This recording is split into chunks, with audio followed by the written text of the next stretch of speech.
Yippee-ki-yay!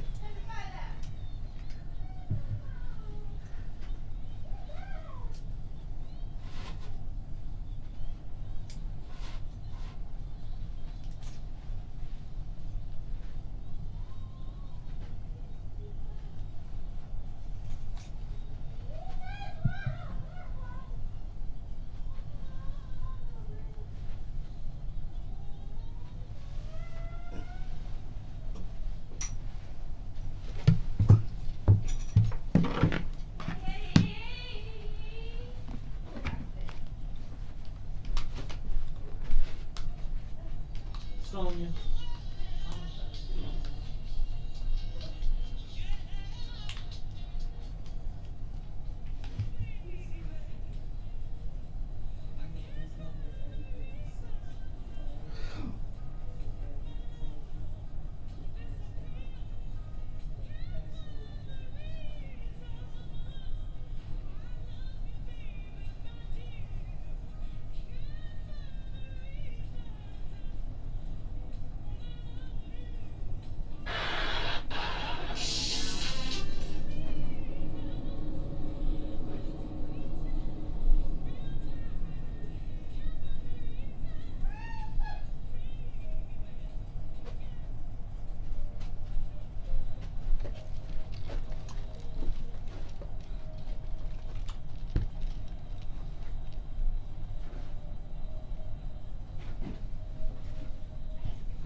Is this you?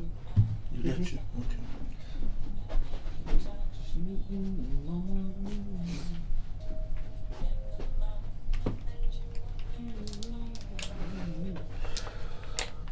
In my arms again.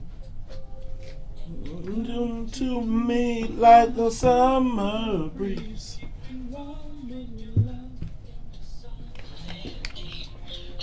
You need to show how deep is your love.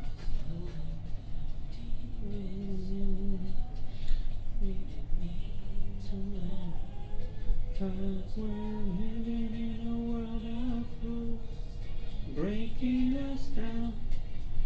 They all should let us be. Belong to you and me. For that, can you get me? Everything's gonna be alright for if you ain't from the ghetto, stay the fuck out the ghetto.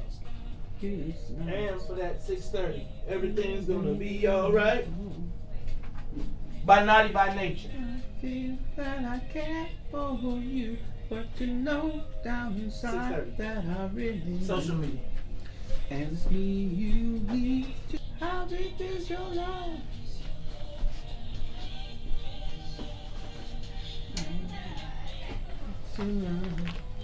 Cause we're living in a world of fools, breaking us down. They all should let us be. Belong to you and me.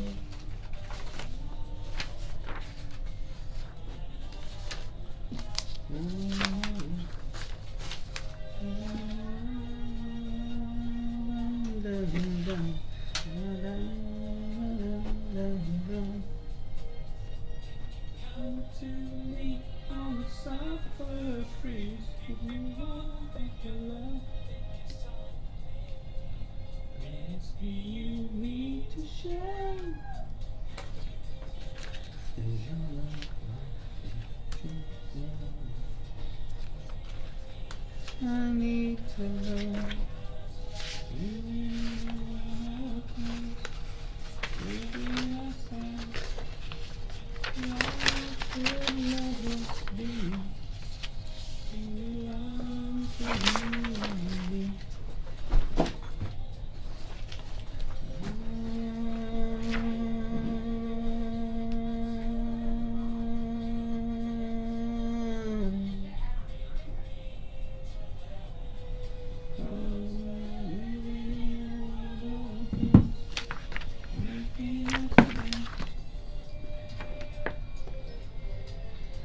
Extra, extra.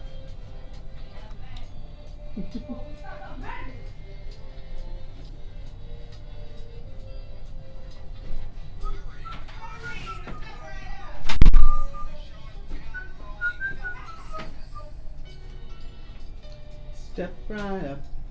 Hurry, hurry. Show begins.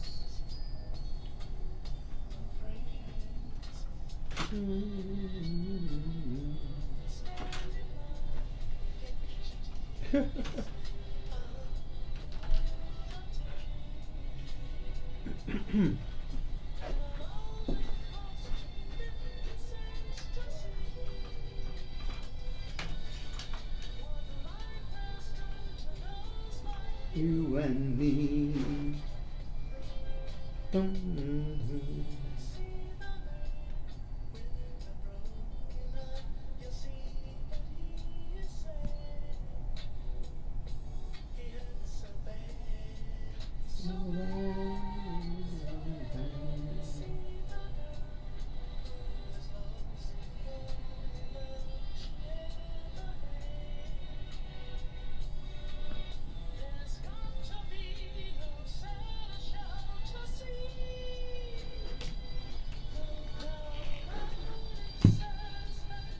Yeah,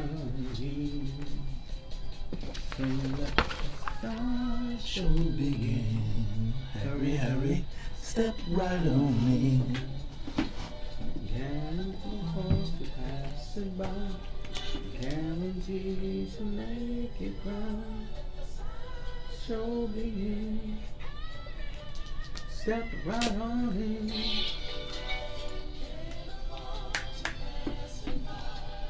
Turn them down some. Turn them down some.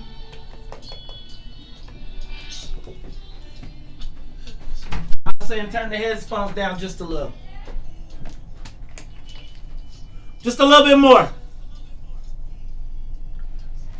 So many tears.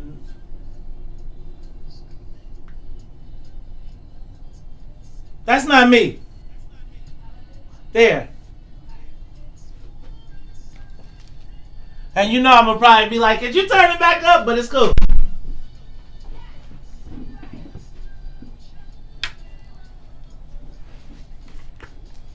So let the show begin. Hurry!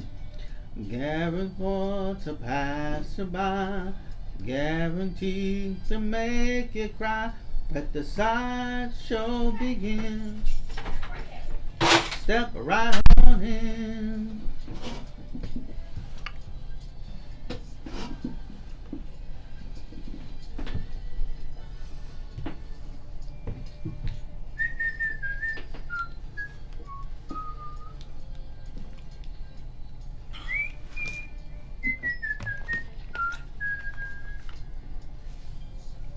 The sideshow begin.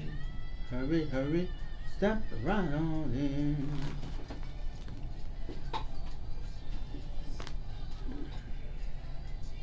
To make you cry. Step right on in.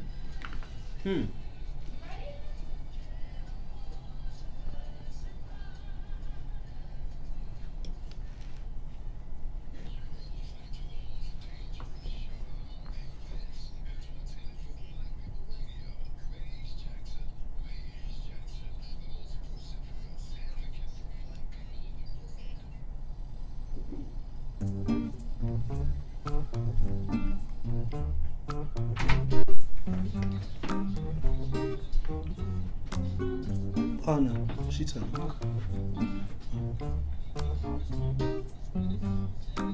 They stole her car? Okay. Oh man.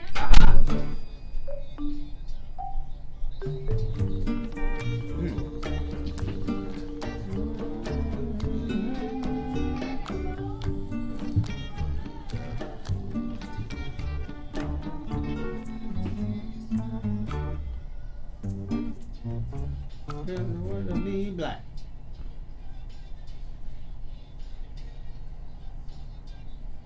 Back. It's the day to be black.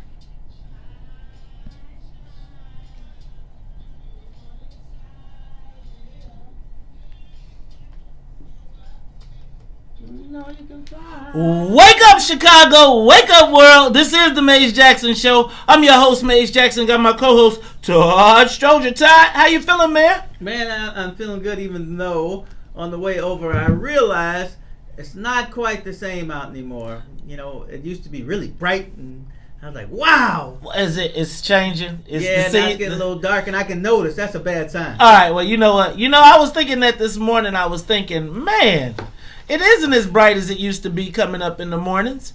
But I'm going to tell you what, it seems like a brighter day every single day, man. Big things on the map, on the horizon today, y'all. This is the Maze Jackson Show. I know y'all waiting for me to say something.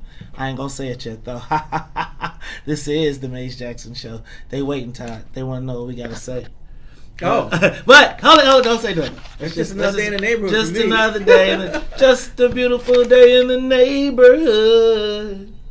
A beautiful day in the neighborhood. Hey, Sonia, how you feeling this morning? Your mic is on.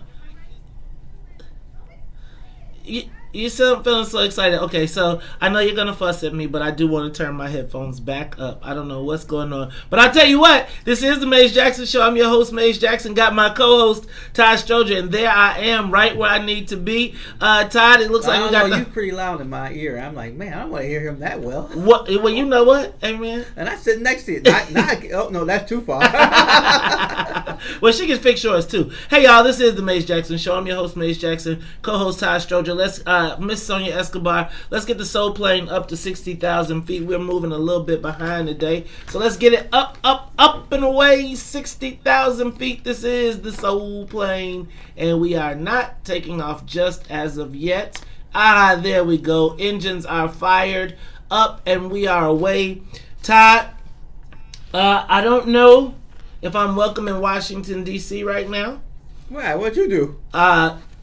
I told y'all so a long time ago. Yeah, what'd you do in 21 hours? Well, in 21 hours, I think I've managed to offend half of my Facebook followers, and the other half obviously were listening and have been paying attention. So, Todd, in case you have been under a rock, Miss Kamala Harris, I want to make sure we make the distinction. Kamala Harris. The first, as they labeled it on Chicago Tonight last night, the first South Asian black vice presidential nominee. She's making history, man. Yeah, she is. So first of all, I guess Todd, okay, so. I'm gonna be in trouble, but we're gonna have a talk about this. We're gonna talk about That's actually one of my favorite songs. Is it one of your favorite songs, Todd? Yeah. Well, you should enjoy it. I am woman, hear me roar. Why do I believe you, Todd? All right, yeah. So Miss Kamala Harris has been nominated. Is it Mrs. Kamala Harris? Is her husband's name? Politically liberated. I never heard him mentioned before, really. Well, I'm gonna tell you. I've seen him though. I didn't see a picture. Get ready, Todd. I'm telling you. Okay, I know I'm not supposed to say this, but Candace Owens was like, okay, and I'm not going to quote Candace Owens. Please. But Candace Owens said what everybody that I know, like if you were a practitioner of the dark arts, this would be so fun. This would be so fun because it will frustrate, you are going to frustrate the hell out of black people who just need to be lulled to sleep, right? So now, for the first go round, we was claiming our ass. You know what? I'm gonna save it. This is what I'm gonna do. I'm gonna talk about some of the other things that happened, and then we're gonna come back to that because we're gonna save. I'm changing the whole show around. Yes. 7:00. We usually do local. Yeah. We're doing Kamala Harris for VP. So 7:00.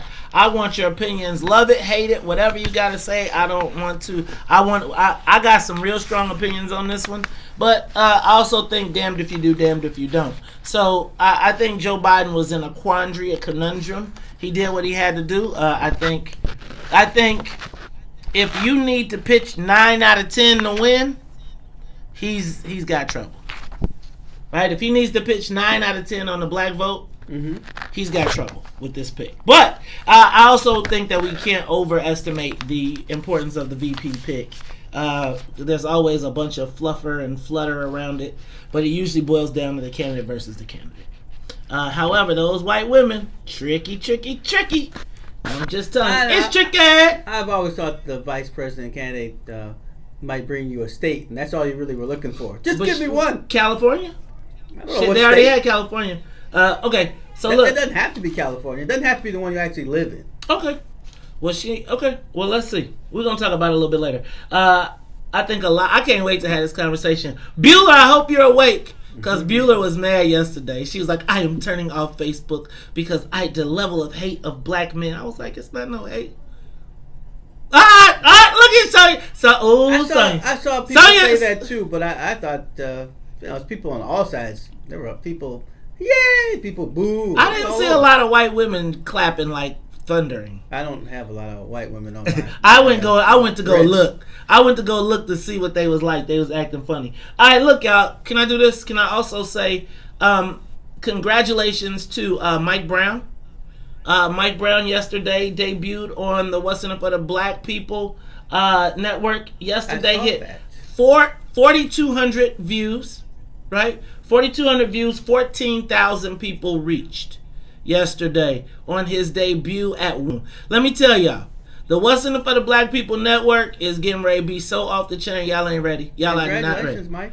Congratulations. Mike has some. I need you here. How to shoot a brother. I know, no, clearly. Oof. I need you here. Okay, that is his fight. You're here today, though, right? You gonna be here today, though, right? Cause don't forget, we got I said what I said with Tucson Herb coming on from 1 to 3 today as well. Hey y'all, it's big announcements still yet to come. Don't forget, we got Ricky Hendon coming starting September 1st. Y'all, I'm telling you, it's going down. This is the Mace Jackson Show. Let's take a quick break. Sonia, also automated. You know, we got a new Secure Home Automation is a new client. I gotta send you a commercial. You get it loaded up in there. We can get them in there. Oh my God. Well, I'm gonna tell you what. I got the hookup for you and Todd too. Get you all some free home security solutions. Get your houses wired up. Man, y'all can make y'all house smart. Todd, you need, well, Janine, I was gonna say you need some smarts in the house, but Janine's got that covered. Janine and Claire. You tell Hans I need my money. You need your money. I want my money. All right, y'all. We'll be back right after a little break and a little mix. We'll be back. Shine, shine. You're beautiful inside. Hey, rise up. Rise up. Don't you know you can shine? The world.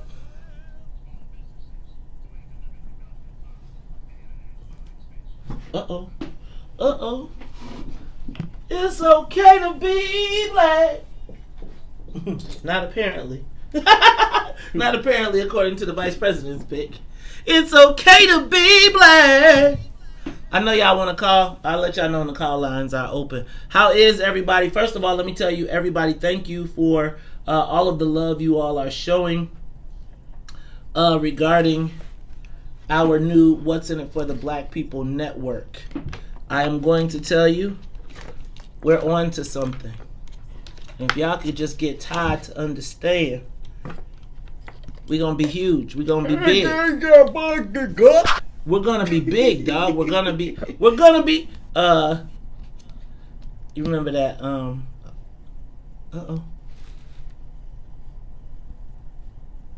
Hold on. Remember that EPMD song when he was like, "You're gonna be large." Dang, I can't think of what it is. Doom, doom, doom, doom, doom. Hey y'all, this is the Mace Jackson Show. Feeling real good this morning. I think we're gonna leave Todd with the double angle today. I like being creative, so that's what we're gonna do. Right, so y'all can see Todd through the lens. And I'm wondering, should I do what I did yesterday? How about this?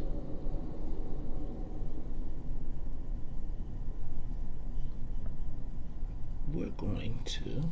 Me, darling, I would not lend a hand. I Did you see that video of them kids who saw it the first time? Who heard the song the first time? I read the thing, but I decided to skip it. I guess they were very... It was like it was their first time hearing it, and they was like, "What? That was cold."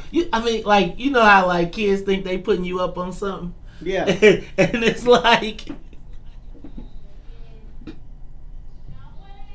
Lies.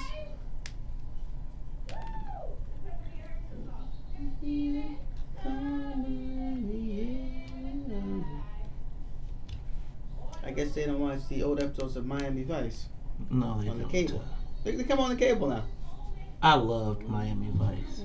Oh, in the moment it was really, wow, this is something different.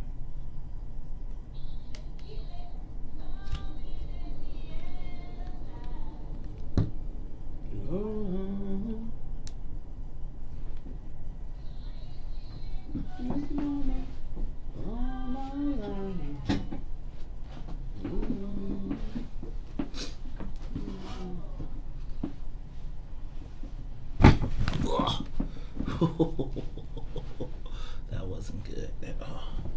I gotta turn this. Remember, don't worry.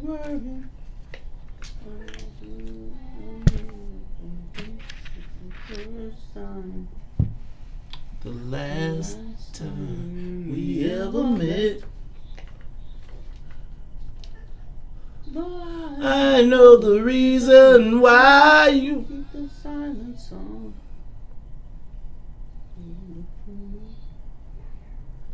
The hurt never shows, the pain still grows. There's no stranger to you, no me. I can feel it coming in the night.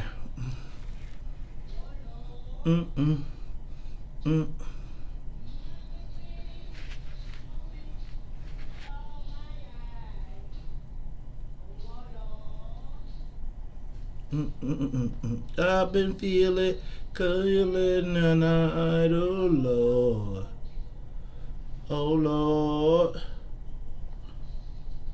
I've been waiting for this moment for all my life, oh Lord. I can feel it coming in the air tonight, oh Lord.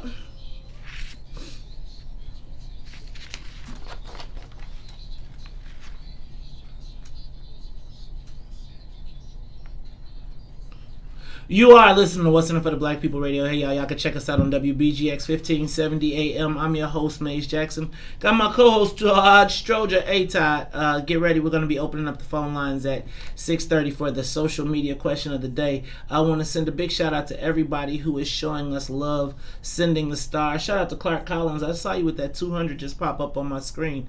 Remember, sending those stars is a great way to support us. Also, very soon we'll be asking you to join our subscription base so we can continue to grow the brand. Also, one more reminder today from 1 to 3, Herb Howard and Toussaint Werner as they bring to us I Said What I Said.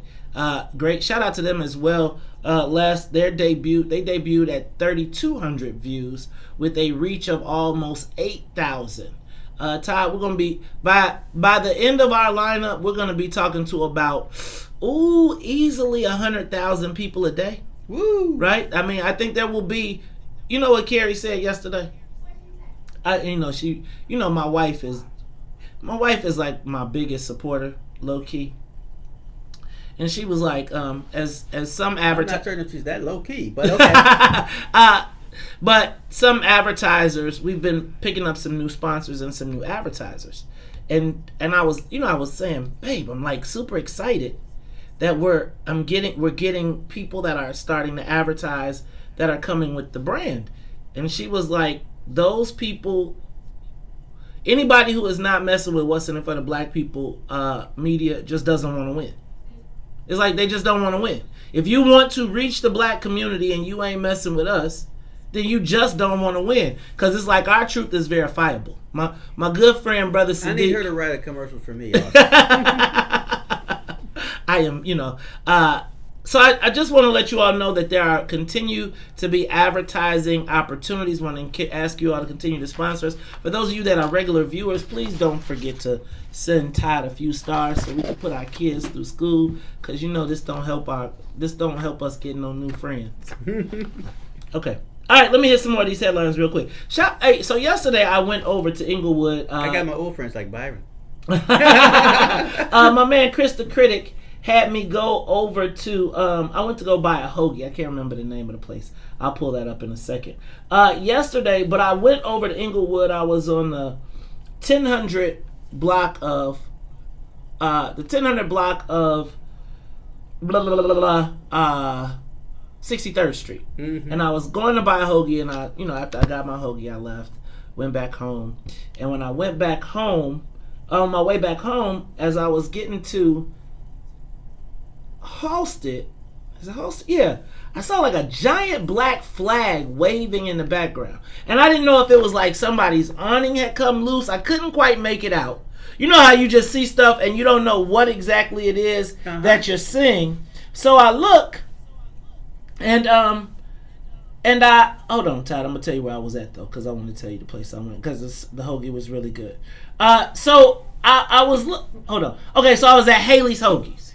I went to Haley's Hoagies, and check this out. Haley's Hoagies, no shade. They didn't advertise or nothing. The steak hoagie was off the chain, and I bought a veggie so I could put some salami on it for today. Because I wish somebody would make a hoagie with salami. But anyway, I see this flag waving in the background. Salami, right? Salami, man. Salami. Anyway, you know what? I'm gonna tell you about my Black Lives Matter experience. I'll go on. Hey, did you see back up, second weed shop burglarized? Really? Yes. During the pandemic and uprisings, and then they went. It was liberated. The one like that was close in the River North area, and then they went all the way up to the North Shore and got one too. I think I'm not tripping, but I do think that until the brothers get in, I think I have no sympathy for them. Now I am going to tell you though that there's going to be a moment where the cannabis people, because they got so much money, are gonna hire like Blackwater. Right. And they're gonna be, and then they're gonna be sniping people. It's gonna be like trying to get in a jewelry shop. Right. No, it's gonna be worse than trying. It's gonna be trying to get in Fort Knox. They drive around in black armored trucks with SWAT teams on them, with military. I'm telling you, and probably the mayor would probably welcome them because she done lost control anyway. But I'll let that be. Maybe the weed company. Remember, 15% of their tax money is also going to stop illegal weed sales and traffic. They're gonna buy some crazy security teams, bro. It's gonna be crazy. Big Ten cancels first of the Big Five, Power Five conferences to cancel its season. It's like I love it. I feel like I love it, but I feel I'm like, man, no sports. Whew, Jesus. I've gotten used to it. Right. Well, no sports means more reasons for you all to watch what's in it for the black people media. Right. Soccer schmocker. Did you see that the mayor said she was surprised? I'm surprised that the president hasn't offered federal troops. Like, please, Mr. President, could you offer troops? I feel like, I'm going to tell you what's going to happen. What does that mean? I don't know why she would say that. I mean, because she could just ask the governor. She said, I'm surprised. Well, because she talked all that smack up front. You notice Trump ain't said nothing. I think he's going to let the city burn. He's going to let the city burn. And the governor can release... release the hounds! The National Guard. But the governor said that, they asked him, and he said he gave her the state police. I think they all watching her cook for a little while. She got stewing this just a little while longer. All right, look, let's take a quick break. And when we come back, I want to talk about my Black Lives Matter experience. I want to talk about my Black Lives Matter experience and the fact that Englewood said no. Where's Keith Harris? Keith, you are in my prayers, thoughts, and prayers. I see you still out. If somebody could get Daryl Smith even to give us a call, that would be great. 872-259-7474. Sonia, let's get the phone lines up and running, because when we come back, I want to ask the social media question of the day. Should black people allow Black Lives Matter to represent us? Well, they're already representing us. to continue to represent us? We're going to ask that question when we come back. The phone lines will be open, 872-259-7474. You got it up already? You got the phone going? Call in studio. My shows. Host show. Give us a call.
Your screen is up to activate it. Huh? Okay. What? Just making sure it's up. Your screen so you can talk.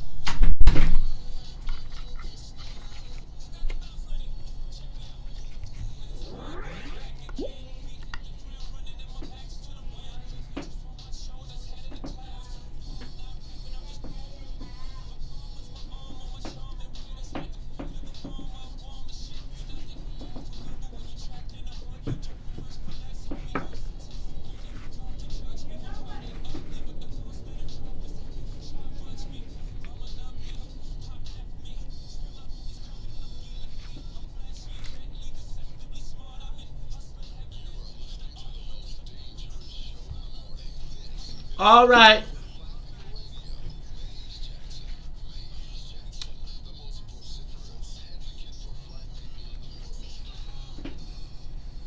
All right, y'all. This is the Maze Jackson Show. I'm your host, Maze Jackson. Got my co-host, Todd, Stroger. Hey, y'all. We were expecting cousin Juan to be in today, but she has run into a car. She's had some car troubles. Y'all send one up for cousin Juan. She will be with us on Thursday, I believe, and Friday. Shout out to everybody tuning in, watching. Thank you to everybody who is sending those stars. Give me a second. Hey, also want to encourage you all, give us a call, 872-259-7474. I expect that the phone lines will be hot today because we got a lot to talk about. But before we do, the first thing I want to do is talk about my experience yesterday. So, Todd, yesterday I went to Haley's Hoagies. Yep. Got me two steak sweets. Woo! Well, lordy. The 2 steak sweets off the chain. I wanted a little bit more meat. But, that stated, and I'm not a big meat guy, but the bread was off the chain, the sauce was off the chain, they got some good old fries and the sauce. It's like, and they took just as long as home with a hoagie. So you get the full fit, so you know it's gonna be right? You know, when the brothers be like, you can't rush greatness, so it was good. Right. But on my way back, I was driving, so as I'm driving down 63rd, I see a big black flag waving. I'm talking about big. I'm talking about like size of the banner, 10 by 10 big.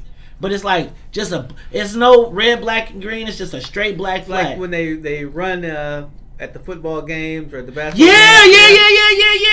It was huge. It was huge. So, and I wasn't sure, but as I get closer, I'm looking, and it's like caravan of cars, and I'm getting mad because I was impatient because I got a lot of stuff going on, so I'm trying to get home. It's traffic, you know, I've been going the whole day. And as I get closer, it's like a bunch of white people and they're honking horns. And then I see this flag and it gets closer and it's getting bigger and bigger. And then I realize it's a white boy on the back of a truck waving a flag. Mm-hmm.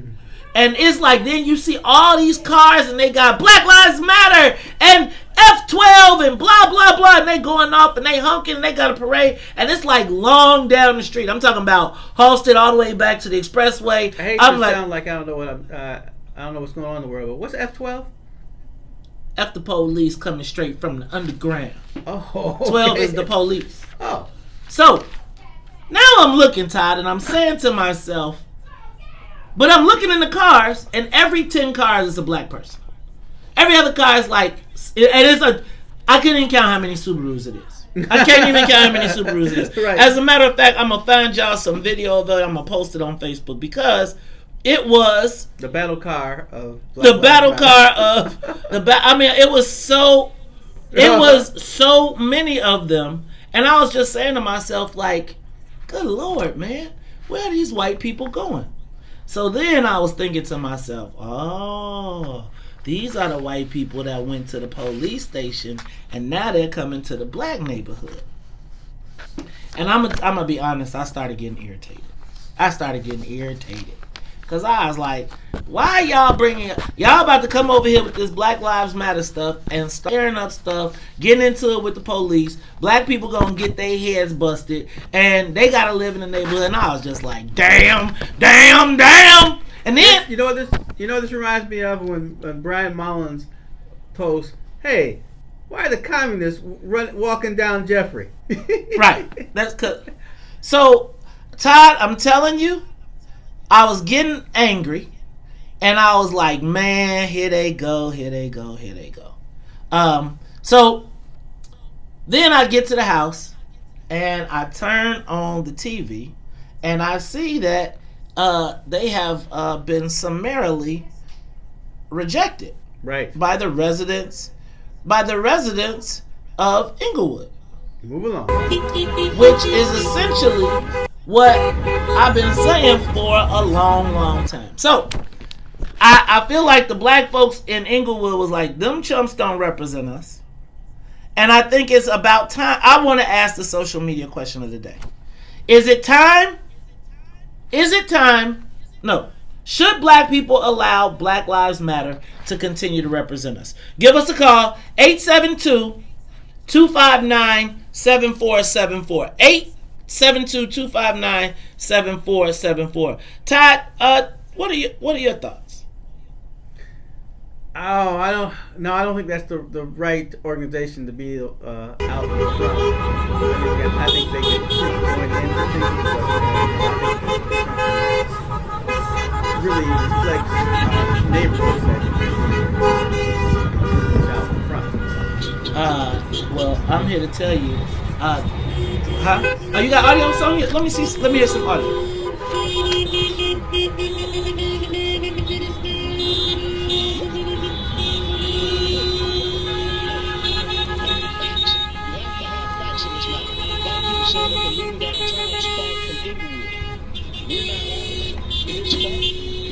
Those are opportunists, and we're tired of Englewood getting a black eye for any and everything that happens. We used to let come to Englewood to tear Englewood apart. They weren't going to come to Englewood antagonizing our police, and then when they go back home to the north side in Indiana, our police are bitter and they're beating up our little black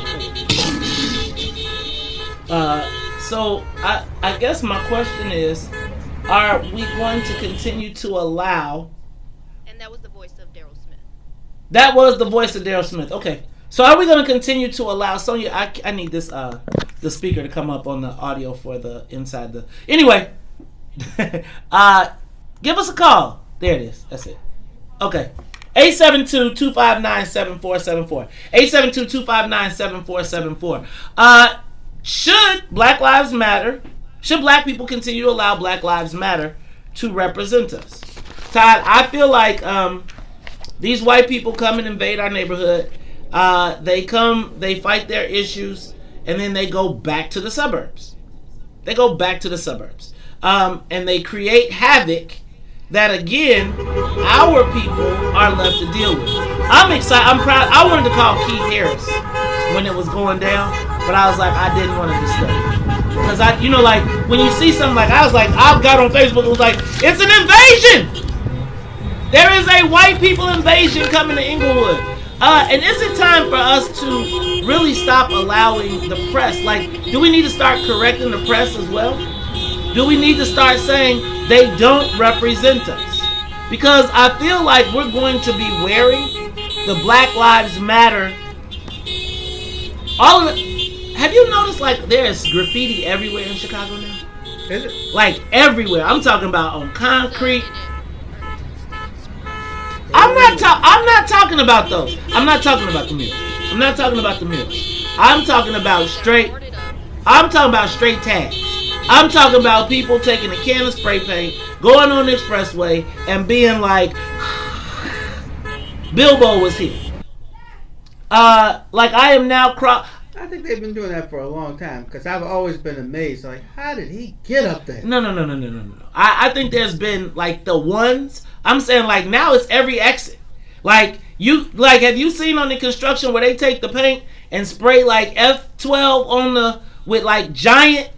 It is crazy. I really feel like black folks gotta get ahead of this Black Lives Matter and figure out what we want to have talking about, because I'm telling you, the next thing we're gonna be talking about, this whole Black Lives Matter thing is gonna morph out of control. It's gonna be a white movement that black folks, they gonna blow up stuff, and we gonna wear the tail for it. All right, let's go to the live line, because we got Brother Frank on the call. Brother Frank, you on the live line?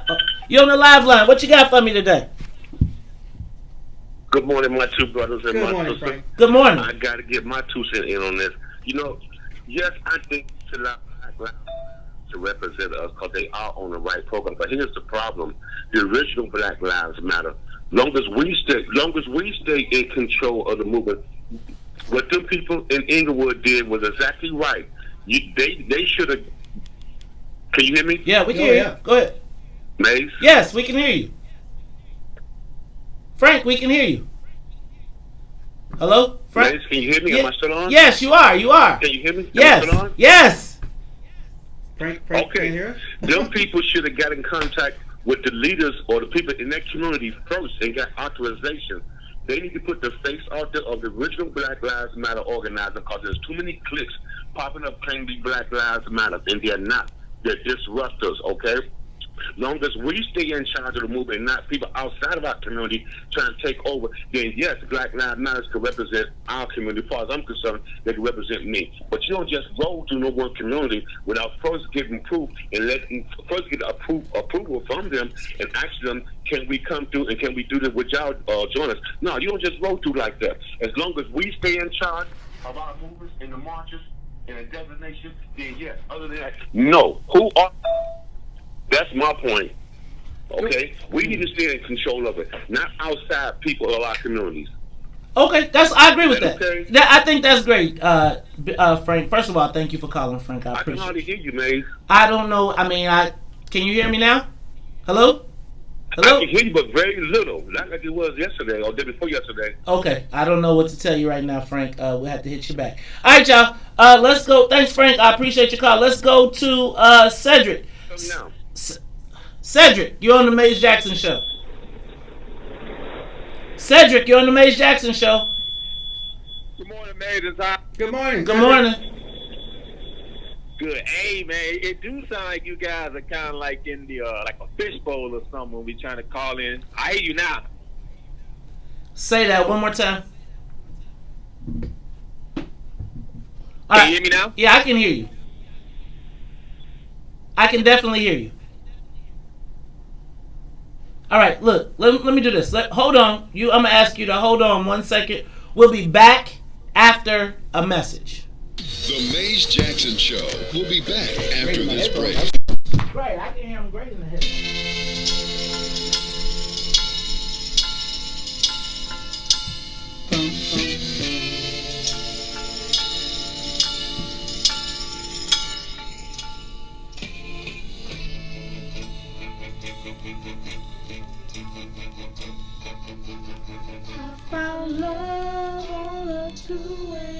street and lost it all along the highway. Love on a two-way street and lost it all along the highway.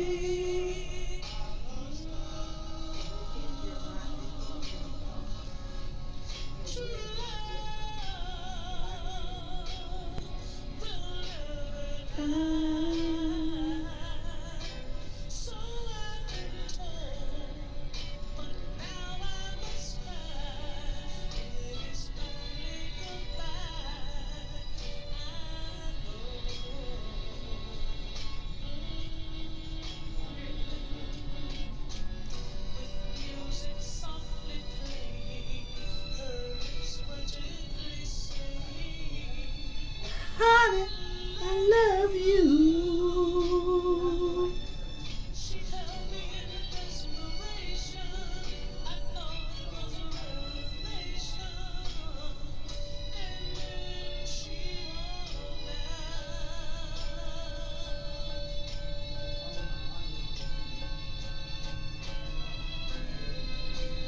How could I be so blind to give up love the very first time? To be fooled is a hurting thing. To be loved and fooled is a crying shame.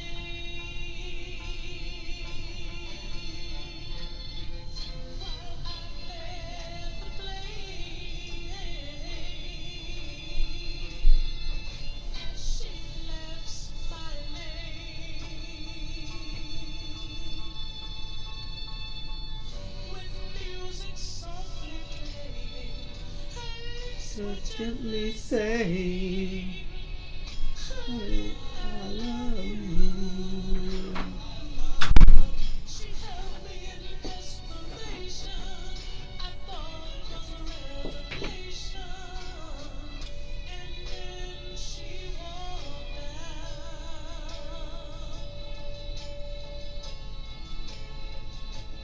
I found love on a two-way street and lost it all alone.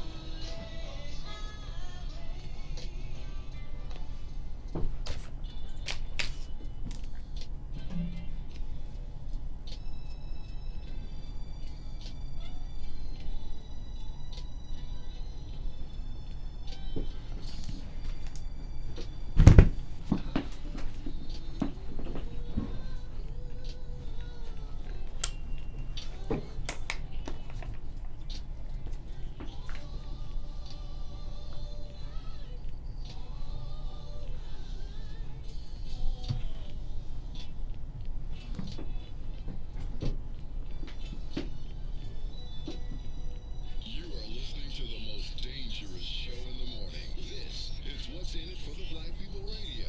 Maze Jackson. Maze Jackson, the most vociferous advocate for black people in the world. You are listening to the Maze Jackson Show. I'm your host, Maze Jackson. Got my co-host, Todd, Stroger, and Todd. We are talking, should Black Lives Matter? Should black people continue to allow Black Lives Matter to represent them? I'm going to try and go back to the live line. Cedric, you're on the Maze Jackson Show. Can you hear us? Hello, Maze Jackson. Can you hear me now? Yes, can you hear me? Oh, yes, you sound much better now. Okay, go ahead. But I just on speakerphone. This is Frank from the West Side, and what I was saying, Maze Jackson, yes, Black Lives Matter can still represent us, as far as I'm concerned, but they got to be, but they say something of the original organizers. There's too many people coming up saying we Black Lives Matter, and they got to get advance notice from us or advance proof from us. They should go through our community. The people in Englewood did the right thing. We don't know who you are, where you coming from, and what you're trying to do, but you got no approval, okay? There's too many things out there. Let's get the original things back out there. Now we know who our original Black Lives Matter are, with those sorts of levels, and anything as far as that's concerned got to be approved by the community first. Gotta stop all this nonsense. All right. You see what I'm saying? Okay, got you. I hear you. Thank you, Frank. I appreciate you. That makes sense. All right, let me go back to the live line. Sonia, I need to bring up the mic on one of these headphones so that they can hear, so that we can hear the callers. All right, y'all. This is the Maze Jackson Show. There we go. That's it right there. All right. Let's go to the live line. Let's go to Carol. Carol, you're on the Maze Jackson Show. Carol? Hello? Hello? You're on the Maze Jackson Show. Yeah. What's going on, Maze? What's up? Who is this caller? Say your name. It's Daryl Smith out of Englewood. Oh, what's up, Daryl? I'm sorry, the caller transcriber did not come up right. Talk to me, Daryl. What happened, man? Well, we got a heads up that a lot of the Black Lives Matter movement and other protesters was coming to Englewood to protest the little guy that got shot on 56 in Aberdeen. But their reason for coming was wrong, and if they wanted to protest the police, take it to 35th of Michigan. We don't need them antagonizing our police and getting them angry and then leaving out of our community. Then now we got angry police patrolling our streets. So I just asked them, could they go down 35th Street with their protest, because that's where all the brass is. That's where the superintendent is. Mm-hmm. Why don't you call out the mayor to come out if you're angry about what happened? And I asked them also, they need to learn the facts about the shooting before they go and start looting and trying to tear up everything, and Englewood getting the blame for the looting downtown. It was just a lot of reasons that they shouldn't have been there. Can you explain to me, Daryl, how did it come to the point that Englewood was taking the blame for what happened downtown? Englewood takes the blame for everything. We always the black eye. They never report the good in Englewood, but one little thing happened. It can happen on 79th Street, and reporters report that as Englewood. You know, the shooting happened, and opportunists went out and started looting. So they directly connected that to the shooting in Englewood, and I wasn't going to let it happen because I do a lot of work over here. Me and the late great Hal Baskin, we did a lot of work to build the name in this community up. So now we're not going to let one little incident and a lot of opportunists tear it down. Man, Daryl, so let me tell you what. Daryl represents the Englewood Political Task Force. Did I get that right, Daryl? Yeah. All right. And tell people if they want to be involved in Englewood, or if they got something they want to do, how do they get in contact with you? Because I guess what's the process of checking in? Well, we're chartered through the state, so we're a real organization. We're not a fly-by-night organization. So you can just Google Englewood Political Task Force, and all of our information is right there on the website. All right. Well, let me tell you what. We appreciate y'all standing up. I think that what you all did yesterday was admirable, and not only admirable, should be an example for the rest of the black communities. Because I'm going to tell you one of the things. Daryl, thank you for calling in, brother. I appreciate you tuning in. Hey, Mace. Yes, sir. My buddy, Keith Harris lost his son Saturday. Man, we've been talking about that. What kind of father would lose their son and be out there protecting the community a couple of days later? Why, he hasn't even buried his son yet. So that's how adamant we are about our community. Man, I swear to God, yesterday when I saw them people driving, because I was coming down 63rd, I swear I wanted to call Keith, but I said I did not want to disturb him. Because I figured, and then when I got home and saw that he was out there at the forefront being part of this movement, I was just like, man, them brothers from Englewood don't play. I just also want to remind you all that when we did Black Friday, the Englewood Political Task Force came down and they actually pushed the ball way forward. So, Daryl, we want to tell y'all we appreciate what y'all do. Keep tuning in. If there's anything that you need the community to know from our standpoint, do not hesitate to give us a call, and we are at your service. Thank you, my brother. We appreciate you. Hey, y'all, this is the Mace Jackson Show. Give us a call, 872-259-7474. Black Lives Matter. I think black folks are getting fed up, Todd. As well they should.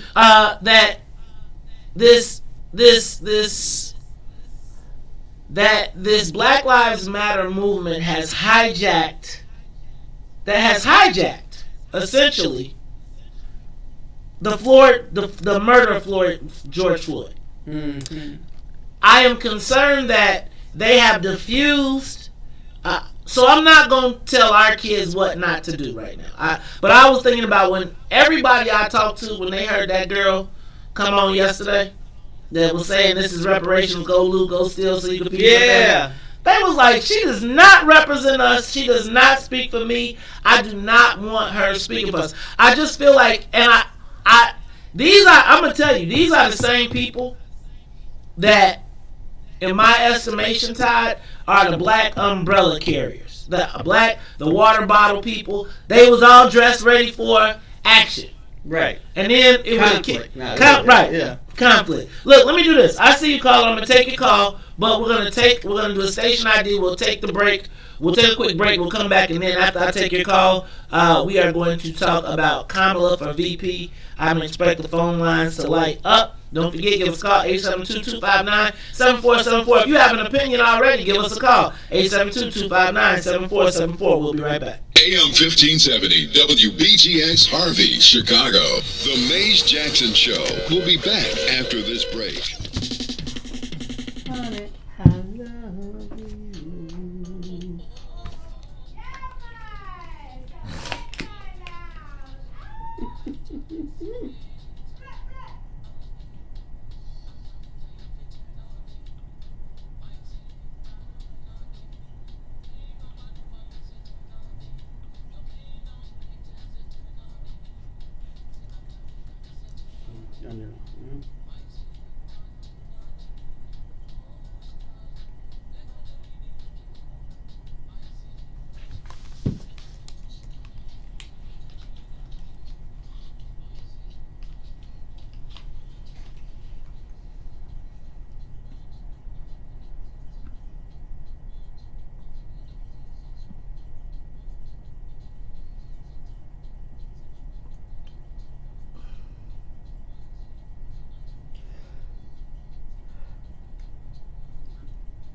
Sonia?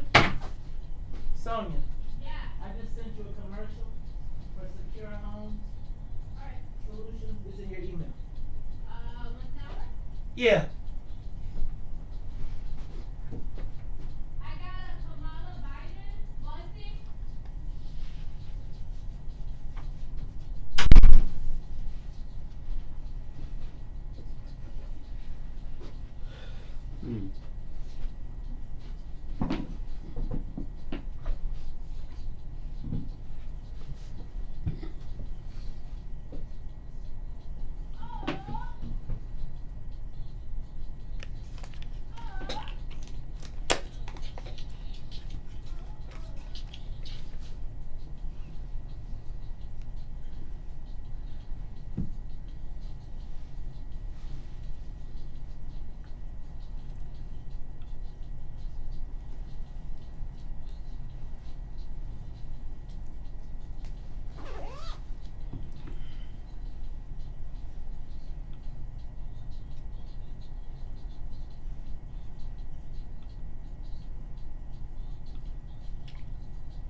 Looking.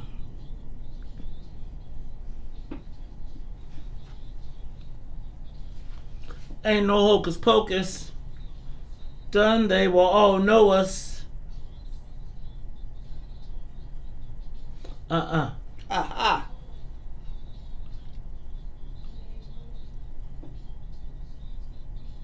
Don't let no one put you down. Let me see you smile. You are listening to What's in it for the Black People in Radio. I'm your host, Maze Jackson. Got my co-host, Todd Stroger. We're going to be talking about Kamala Harris. Remember, I said Kamala, not Kamala. Yesterday, I had an Indian guy get on my Facebook page and correct me. Said, y'all been saying her name wrong forever. We finally won. What did she say? Kamala. She says Kamala too. Your mama named you Kamala. I'm gonna call you Kamala. All right, look, this is the Maze Jackson Show. But before we go, I want to talk about this Black Lives Matter. Should black people allow Black Lives Matter to represent us? I'm gonna go to the live line. We're gonna go to. Is that my man Andre Smith? Dre, what's up, man? How you feeling this morning? First of all, I want to thank my friend and my brother Keith Harris and Daryl Smith and Englewood Political Task Force. They are community heroes for driving those imposters and misleading Black Lives Matter that stole black name. They're heroes for driving them out of the community, and everybody should do that. All right, so I think I think when we see them coming, I think we should say no. I think that it should be very clear demarcations, in my estimation, between us and Black Lives Matter. What is it? Is it an earthquake? It's the engines. What engines? Is that the plane engines? Is it helicopters flying above? Is that the military or are they? Oh my God! Is that a Sonic?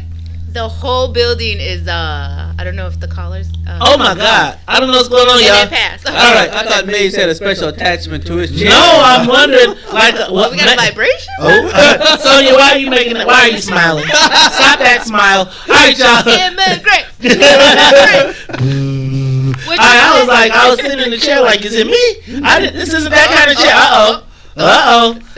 Maybe they're cleaning the carpet in the hallway. Yeah. All right, y'all. This is the Maze Jackson Show. I'm your host, Maze Jackson. I was like, man, they be coming. All right. Okay, Todd, I've been holding back.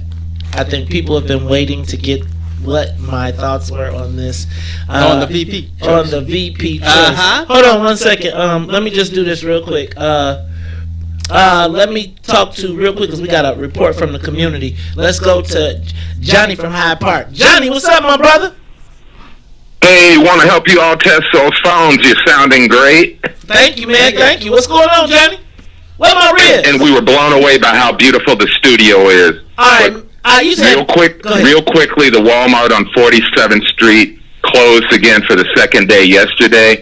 And Jeannie, my wife, and I, we walk, so we've seen them casing real suspicious activity. Like 2 and 3 cars kind of circling, driving through alleys, and it's like, damn, didn't we just see them? So if you notice casing and weird stuff in your area, speak up and report it. So I'm just trying to put that out there, but you're sounding fantastic. Thank you, Johnny. I still want my damn barbecue. All right, man. All right, look, y'all. That was Johnny from Hyde Park. All right, man. I'm ready to talk about the vice president choice, obviously, but y'all ain't ready to go. Look, they probably setting us up because the phone lines are blowing up. So let's take another call. I am going to go to let's see, caller. To clean up woman. Hello. Is this Hope? I bet this is Hope. Hello. Good morning. Good morning. Yes. Good morning. Hello. I just want to say that this is Hope. And I think Kamala Harris is the perfect cleanup woman. Explain that. And as you may recall, the last sentence of that song is, she's really tough. She really cleans up. So that's my comment. Thank you. Okay. So that's a good thing then. Is that a good thing? Hope, help me understand before you hang up. I think he hung up. He hung up already. He didn't want to give me no answers because you got to watch Hope. Hope will slice you. You be bled out. You don't even know. You didn't know. Pint of blood hit you with the pint of blood technique, right? Oh, that's a quarter blood. It's a quarter blood. Quarter blood. Do this movie, hit him. Quarter blood drop out. Man, don't even know. Don't even know. Right there. All right, look. All right, y'all. So here we go. First of all, I want to send. I don't even know if she's tuned in today, but I gotta send a big shout out to Bueller. Bueller, the alpha lover. Woohoo!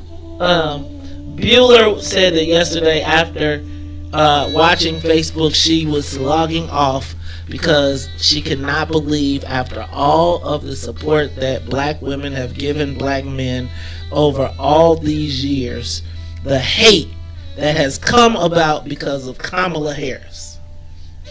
That's funny. I didn't think that there was any mass. We hate this lady from black men. At least not on my friends, I guess. Well, Todd, I'm gonna tell you on. Let me say this. First of all, I want to be clear that my position on Kamala Harris, has not changed.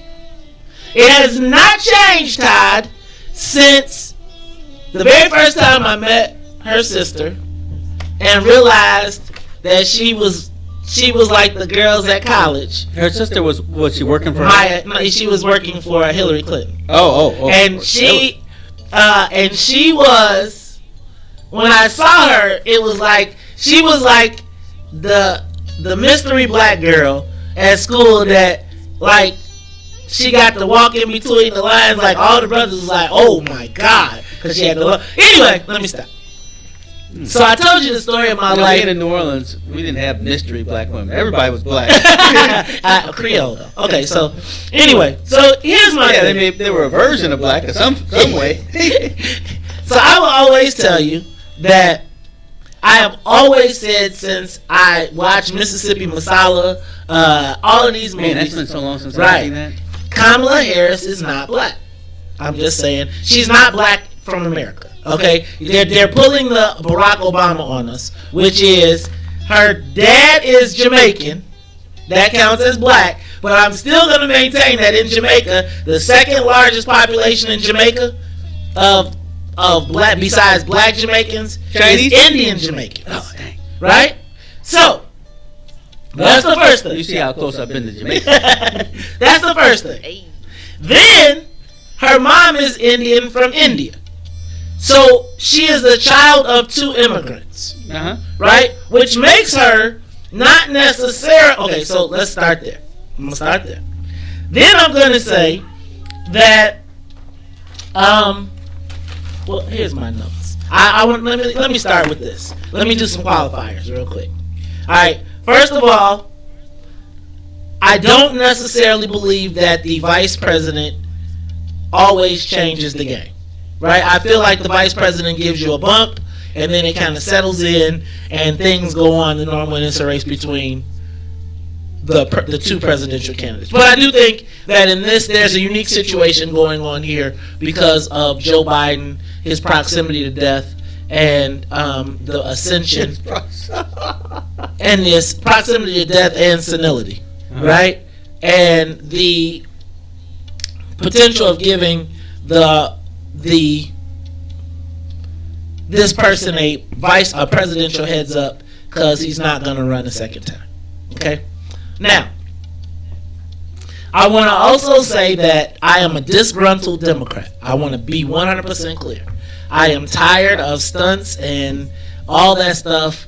But I also want to maintain that my position on Harris has not changed since she failed as a presidential nominee. I haven't changed. I've said all the same stuff that I said before, and I think all of those same things apply now. Mm-hmm. Now, here's where I'm going to be. Because I feel like people... I took Bueller's post personal. Because I think we're clear, like, even as and I want to refresh everybody's memory. Yesterday, I want to make sure we're clear about the rebranding of Kamala, excuse me. They are now touting the fact, remember, that she is not only black, but she is the first black South Asian woman on a major ticket. Now, I also want to point out that she was sworn in. South Asian. So that's because the Chinese are like, hell no. Oh, they like, oh, no, you ain't getting our billion. No. Geography, right. Too. They like, we ain't that. Okay. Right? They making clear distinctions. Okay. Right? Now, I also want to point out the fact. So here's where I'm at with Kamala Harris. So does this make her Persian too? I don't know what that is. But let's say she was sworn in to the U.S. Senate as the first Indian senator.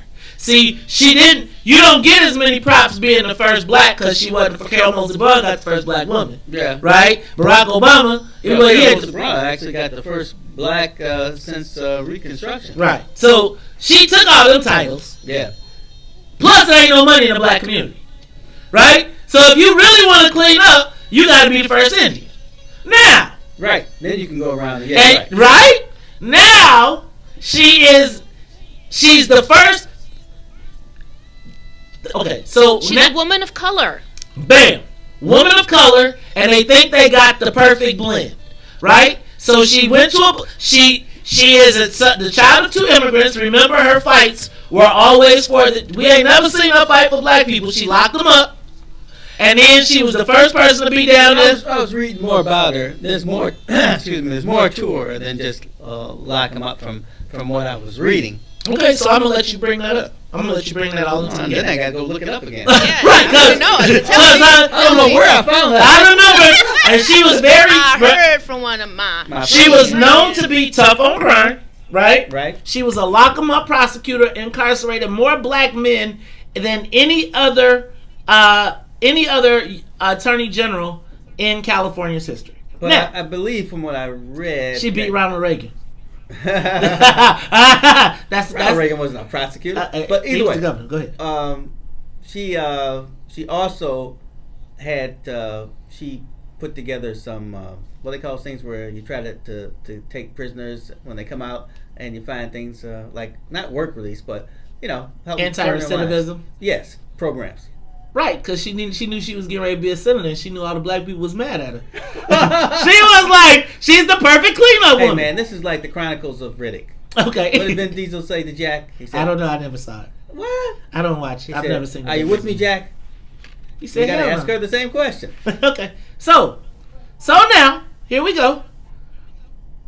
I remember when you Google Kamala Harris. So now, and then I want to be clear that we still haven't determined. They're trying to say her father is Jamaican. Now, you can be Indian and a Jamaican citizen. Right. Now, and then the last point. She is married to a white man. Now, not that there's any problem with that. No problems with that at all. But here's what I don't want anybody to get mad at me about. Don't get mad at me about, don't be running around telling me I need to be the first black woman. Right? Like, because she's not necessarily claiming that. Right? Now, when Tiger was talking about he was cable Asian. Yeah. Right? How y'all feel about that? Right? Now, remember when that's Tiger... what the guy said about her on WTTW last night. Wait till Tiger, though. Right. The people who benefit. And I think that was Cabalanese or something. Okay, Cabalanese, whatever it is. But she don't even get that because they like South. Cabasala. She got to say South. They like, do not. Say South? Do not. So now, here's all I'm telling you. Y'all, tell me about how great of a prosecutor she is. Tell me about all of her criminal justice reform. Tell me about what she did in the Senate. But do not, I repeat, do not beat me down because I ain't waving the red, black, and green flag because I ain't never seen her with it. Now, I ain't gonna trip because can I tell you what the best part of this is gonna be? First of all, how about the fact, what about Willie? What about Willie? You know, it's funny you say that. No, not the Willie part, but I'm looking at her Wikipedia page, and it says... Talk to your mic. Talk to your mic. And it says South Asian. Yeah, wow. So listen to me. So let me tell you, yesterday, an Indian got on my page, right? And said, we finally got one. We're so excited. Y'all been saying her name wrong all of this time, blah, blah, blah, blah, blah. And I said, see, I told you she wasn't black. And then he tried to quote to me. Do you know this fool quoted to me the one drop rule? Do you realize this fool? Do you realize the Indian quoted to me the one drop rule? Oh, so now because she's Indian and she got one drop, she ain't black? I was like, you know what? Now, let me just ask you, what happens when you go to Dunkin' Donuts? I'm saying right now, without being funny, I want to think about what has been the relationship between the black and Indian community. Take out the liquor stores. All right, we'll be back. It's the Maze Jackson Show. Why did I go so low?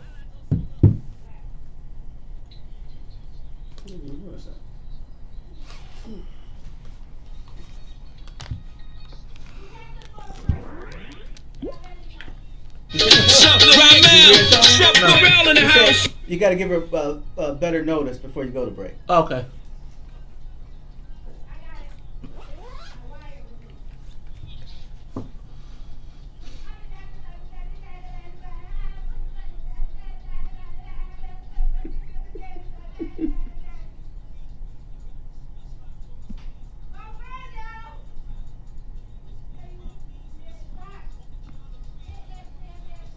What?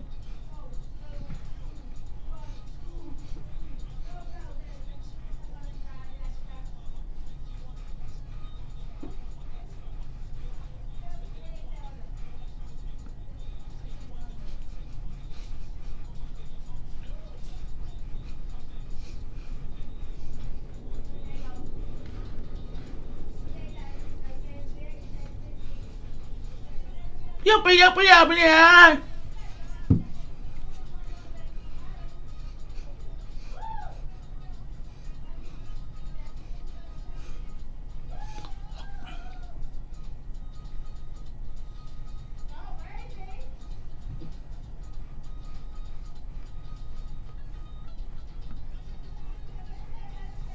Hollywood.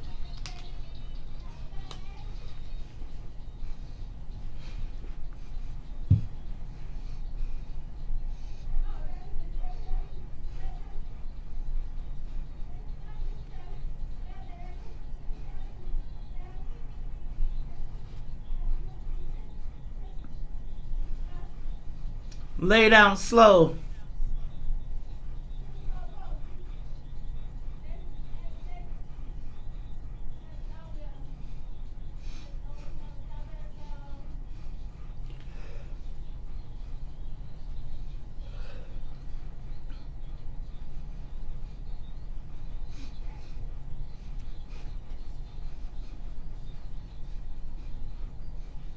You are listening to the Maze Jackson Show. I'm your host, Maze Jackson. Got my co-host, Todd Stroger. Todd, we having a real conversation. I want to talk to black folks. Like, look, somebody just said, I think Vashti said Maze, she's qualified.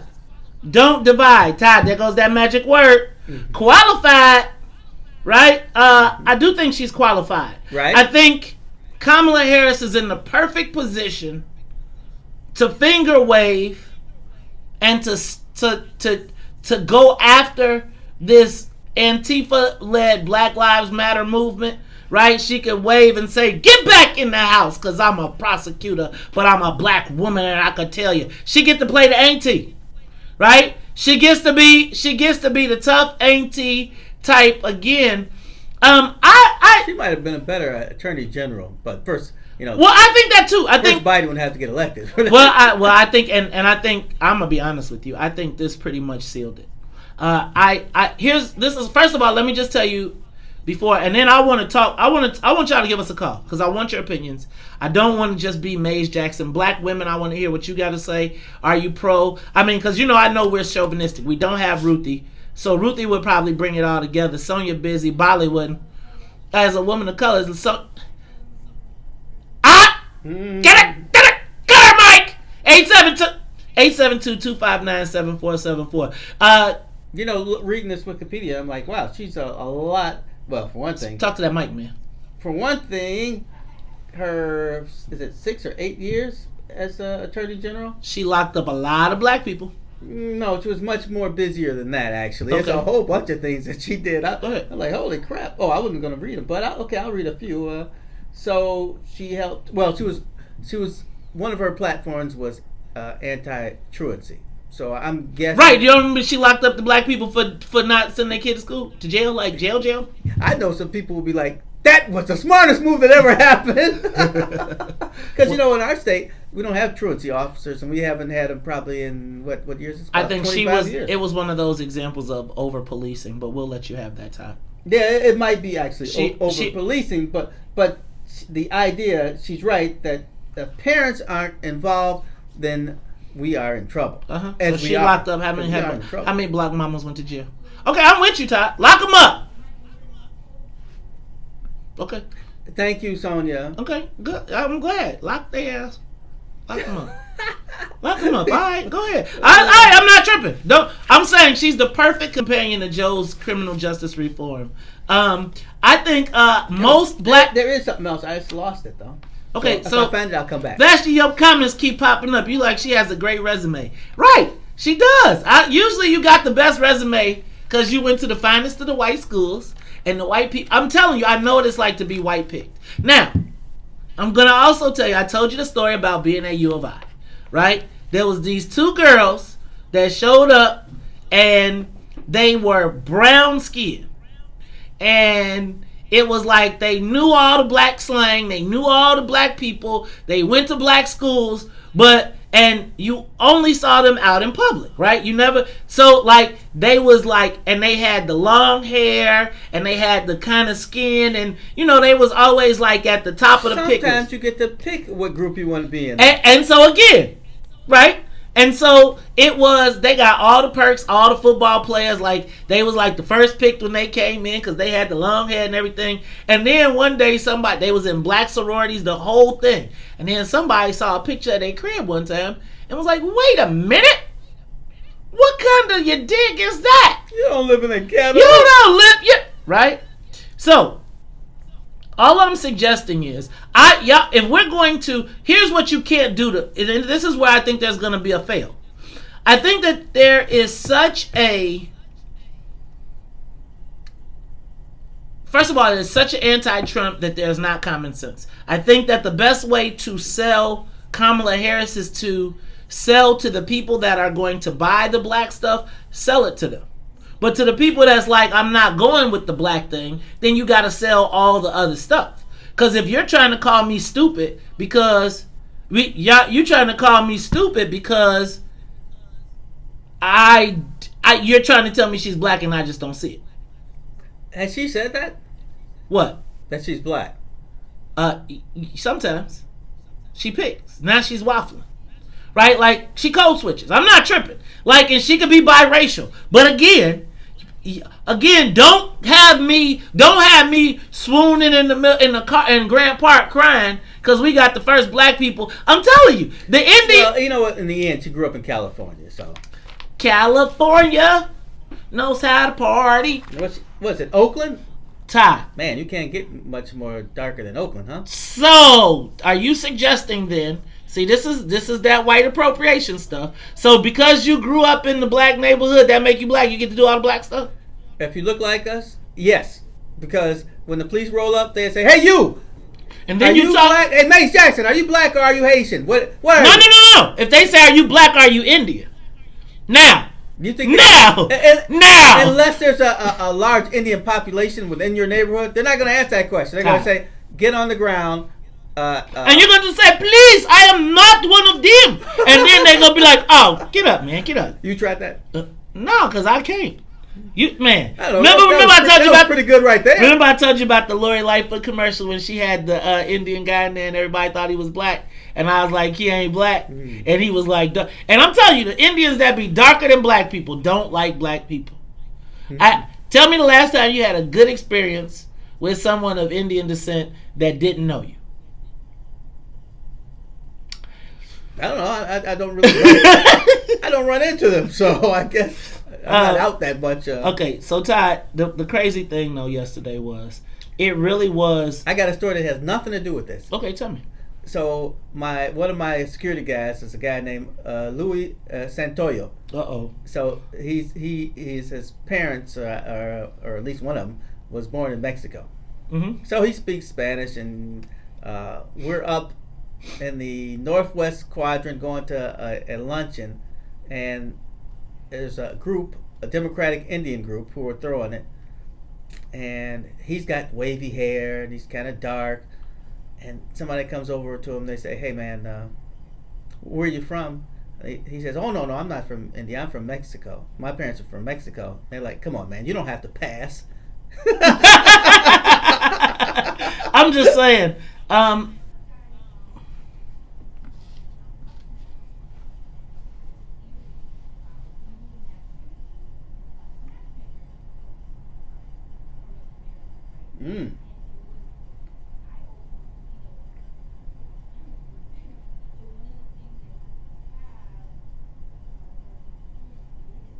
Oh, really? That's not eye-opening to me. That's just like that all over the world. Yeah, I think skin tone and skin color is something all the time. Todd, I want to hear from the callers. Give us a call, 872-259-7474. Are you excited? What are your thoughts on the pick? Bueller, I want to hear from you. Well, you could call to talk to Todd, because he's the alpha. But I'm interested in your thoughts. I don't know how. Does this benefit black people? Sonia, they said they can't hear you.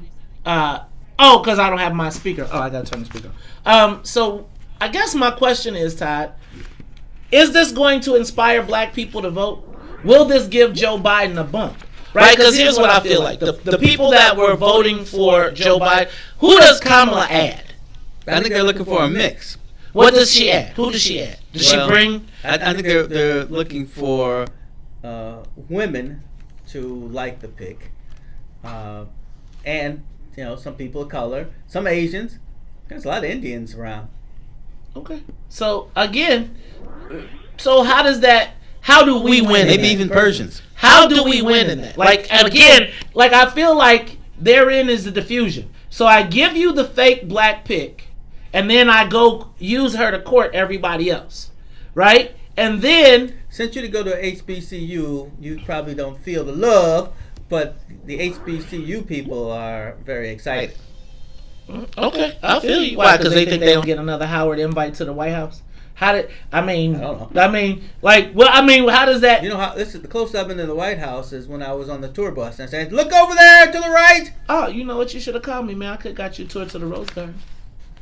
Actually, I take it back. We did. I went to the East Wing with my dad once. You went to see you plugged. I went to the Oval Office. I went to the Situation Room. Did you? Yeah, I could have got I went, and I knew some Republicans, and the president was a Republican. Then it was Bush, and they were like, "Man, I can get you a real tour." And I said, I'm getting one from the Democrat who's my congressman. Oh, no, you can see that. I stuck with him. You should have stuck with him. I stuck with him, but I probably should have taken the Republican tour. I got a great tour with Omarosa. She made sure, then she almost got me sniped. Because I was trying to take a selfie. All right, y'all, give us a call. 872-259-7474. Are you excited about the Kamala Harris pick? Todd, I see Black Greeks. I know the women of Alpha Kappa Alpha are excited. They are. They got her on the website and everything. You think it's going to be pink and green? Now, what you think the Delta's going to do? Oh, we said now would be the perfect time. Do you think the Delta's going to vote for? No, I think unite. I think all the Divine Nine are going to all jump up and support, because I think that except for Brian Mullins. Brian Mullins. What? Brian Mullins is in the fraternity? Uh-huh. What is he? He's probably like iota or something. He is. Oh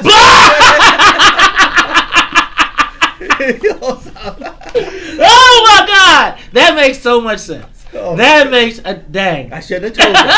Oh, so he's a centaur, huh? Now, what will Brian Mullins? What will all his activist militant friends say now that you told? See, Todd, you be dry snitching, man. What? I'm pretty sure you were the only one who didn't know. No, I've never seen him say. Does he wear his letters? I don't think so. Oh God, Brian Mullins. Look, Brian Mullins is gonna be leading the IOTAs for Kamala. All right, y'all, and I'm also tell y'all. I'm just telling you. I knew she wasn't black.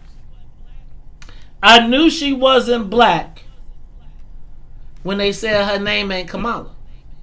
When they said it's Kamala. And I'm going to tell you, the first thing that I saw the Indian guy said was, y'all been getting her name wrong. It's like the Indians, and I'm not talking about the feather. I'm talking about Red Dot. they, in my estimation, have been laying low, right? Like they like, shh, they believe, shh, let them pick. And now they sneaking, now they like, meet me at the party at the yada yada, yeah. They having their party. Look, I don't care if she is more than one thing. That's all right. Okay, so you with the one drop rule? Oh, here's what I'm saying. I'm okay with y'all selling her to me. I think she got more than one drop. Don't. Let's check them. See, people have their things that they want. All right, well, let's give us a call. Give us a call. 872-259-7474. Are you excited? California know how to party. Well, I do think she cried at the border, right? I wonder, what do the people in California say? Like, what do the black people in California say? Have we heard from them? Because they sure don't be all excited like we, I'm just curious. Give us a call. 872-259-7474. I mean, I'm sure it's a lot of black men in California who got locked up who are not happy. It's funny how whenever we talk about black men getting locked up, it's like no black man ever did a crime. I'm not. In California? You're right. You're right. You know what? Man, I didn't think California was that, well, with all those propositions, it can be kind of backwards. All right, well, I want to hear from y'all, though. Don't let me have all the... Don't let me... I know I got the mic. 872-259-7474. What are your thoughts on Kamala Harris? I got you. We'll talk about it when we come back after these messages. We'll be right back.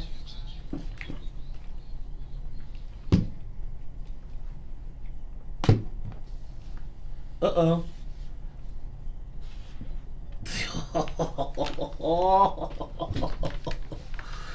Now we know why she was all about the immigration.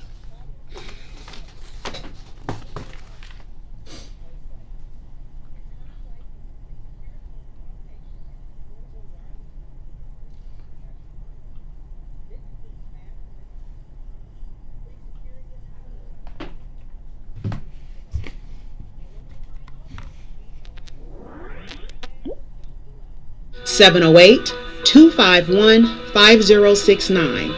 That's 708-251-5069. The first 10 callers receive a free camera valued at $250. Call now, 708-251-5069, or visit our website, securehomeandautomation.com. Secure Home and Automation, where your life safety is our priority. It brings authorized dealers. Certain restrictions apply. I'm Dr. Willie Wilson. Tax burden of the average middle class American goes way beyond income taxes.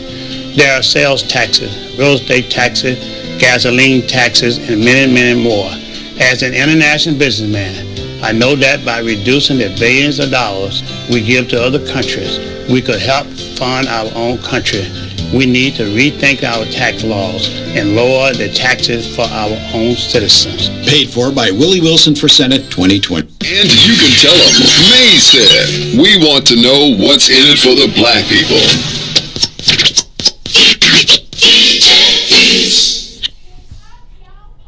I'm on the request line. Hey, the request line. You don't know this one. Dun. Man, you weren't even out of the crib yet. You don't even know this song. Come on now. Dun. Come on, give me your words. What you got? Nobody's even singing. Yeah. Oh, this is misdemeanor. Let me work it. Let me verse it. Sparing yet.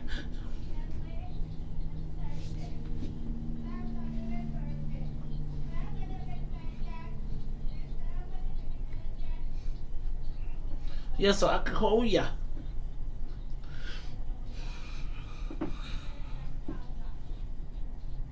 Me over. What's up, Erkin Jerk?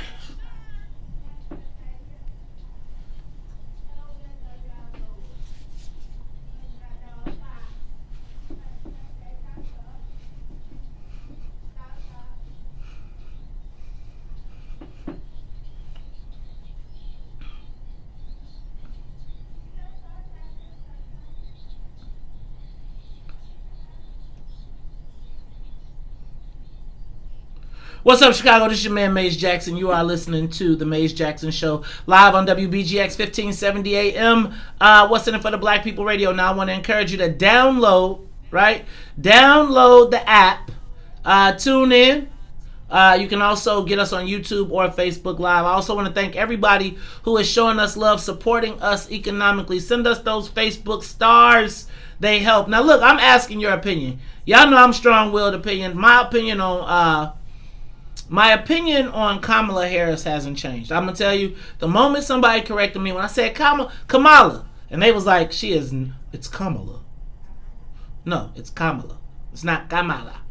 No, it's Kamala. Camila. Okay, well, whatever y'all saying, her name is Kamala. Mama named her Kamala. We got to call her Kamala.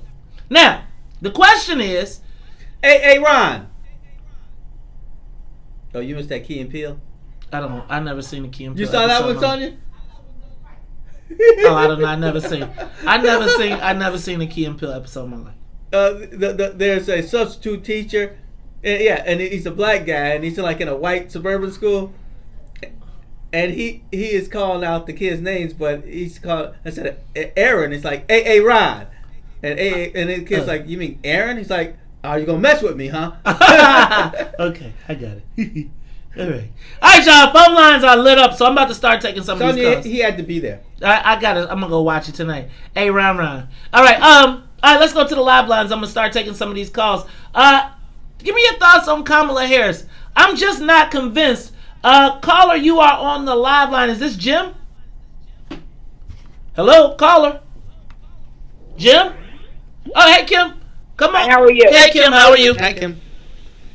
I am great. I just wanted to say that she is not fake black. She's a woman of color.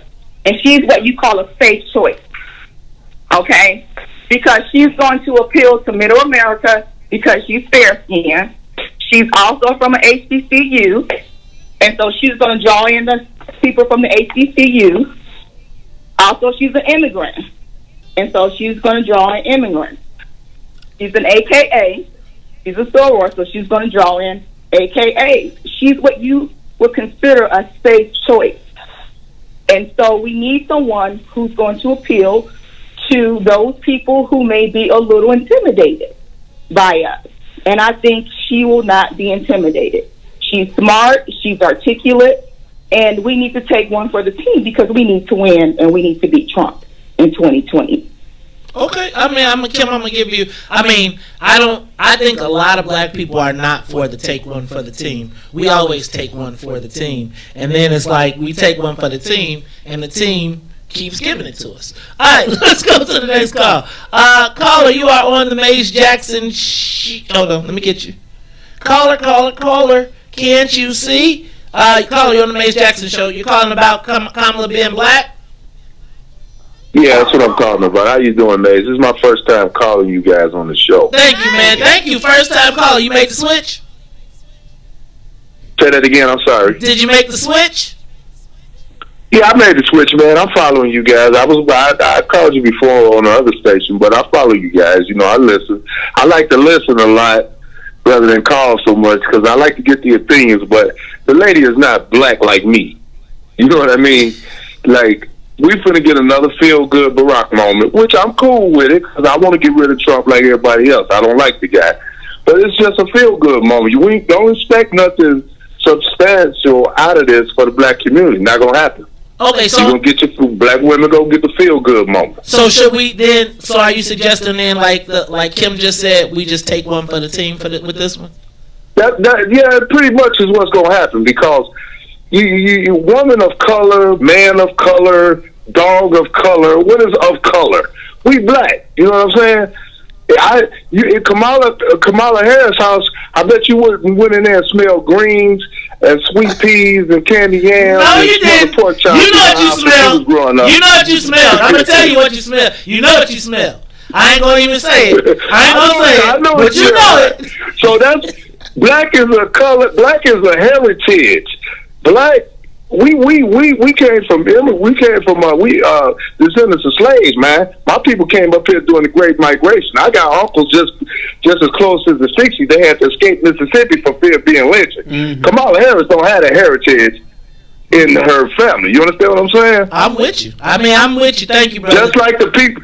Go ahead. Right. I'm sorry, man. Go ahead. No, you said just like the people. I'm gonna let you finish.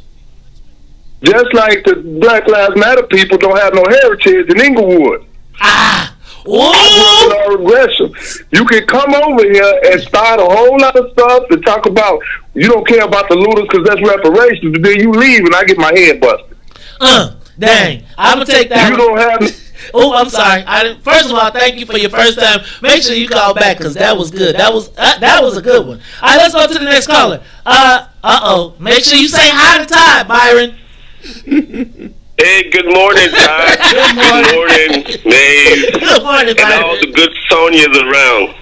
Hey, two things on Kamala Harris. First one is, I rent to people. And one time I rented this young lady's sister, right? And when she finally showed up, she was white. I said, wait a minute, are you such and such? She said, yeah. I said, well, where'd you grow up? Cabrini Green.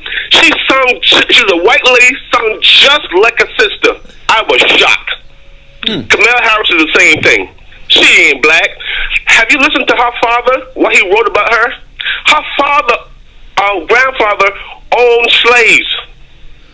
No, not slaves, but plantation in Jamaica. Yeah, he owned you need to follow the history. See, just because he's from Jamaica don't make him black.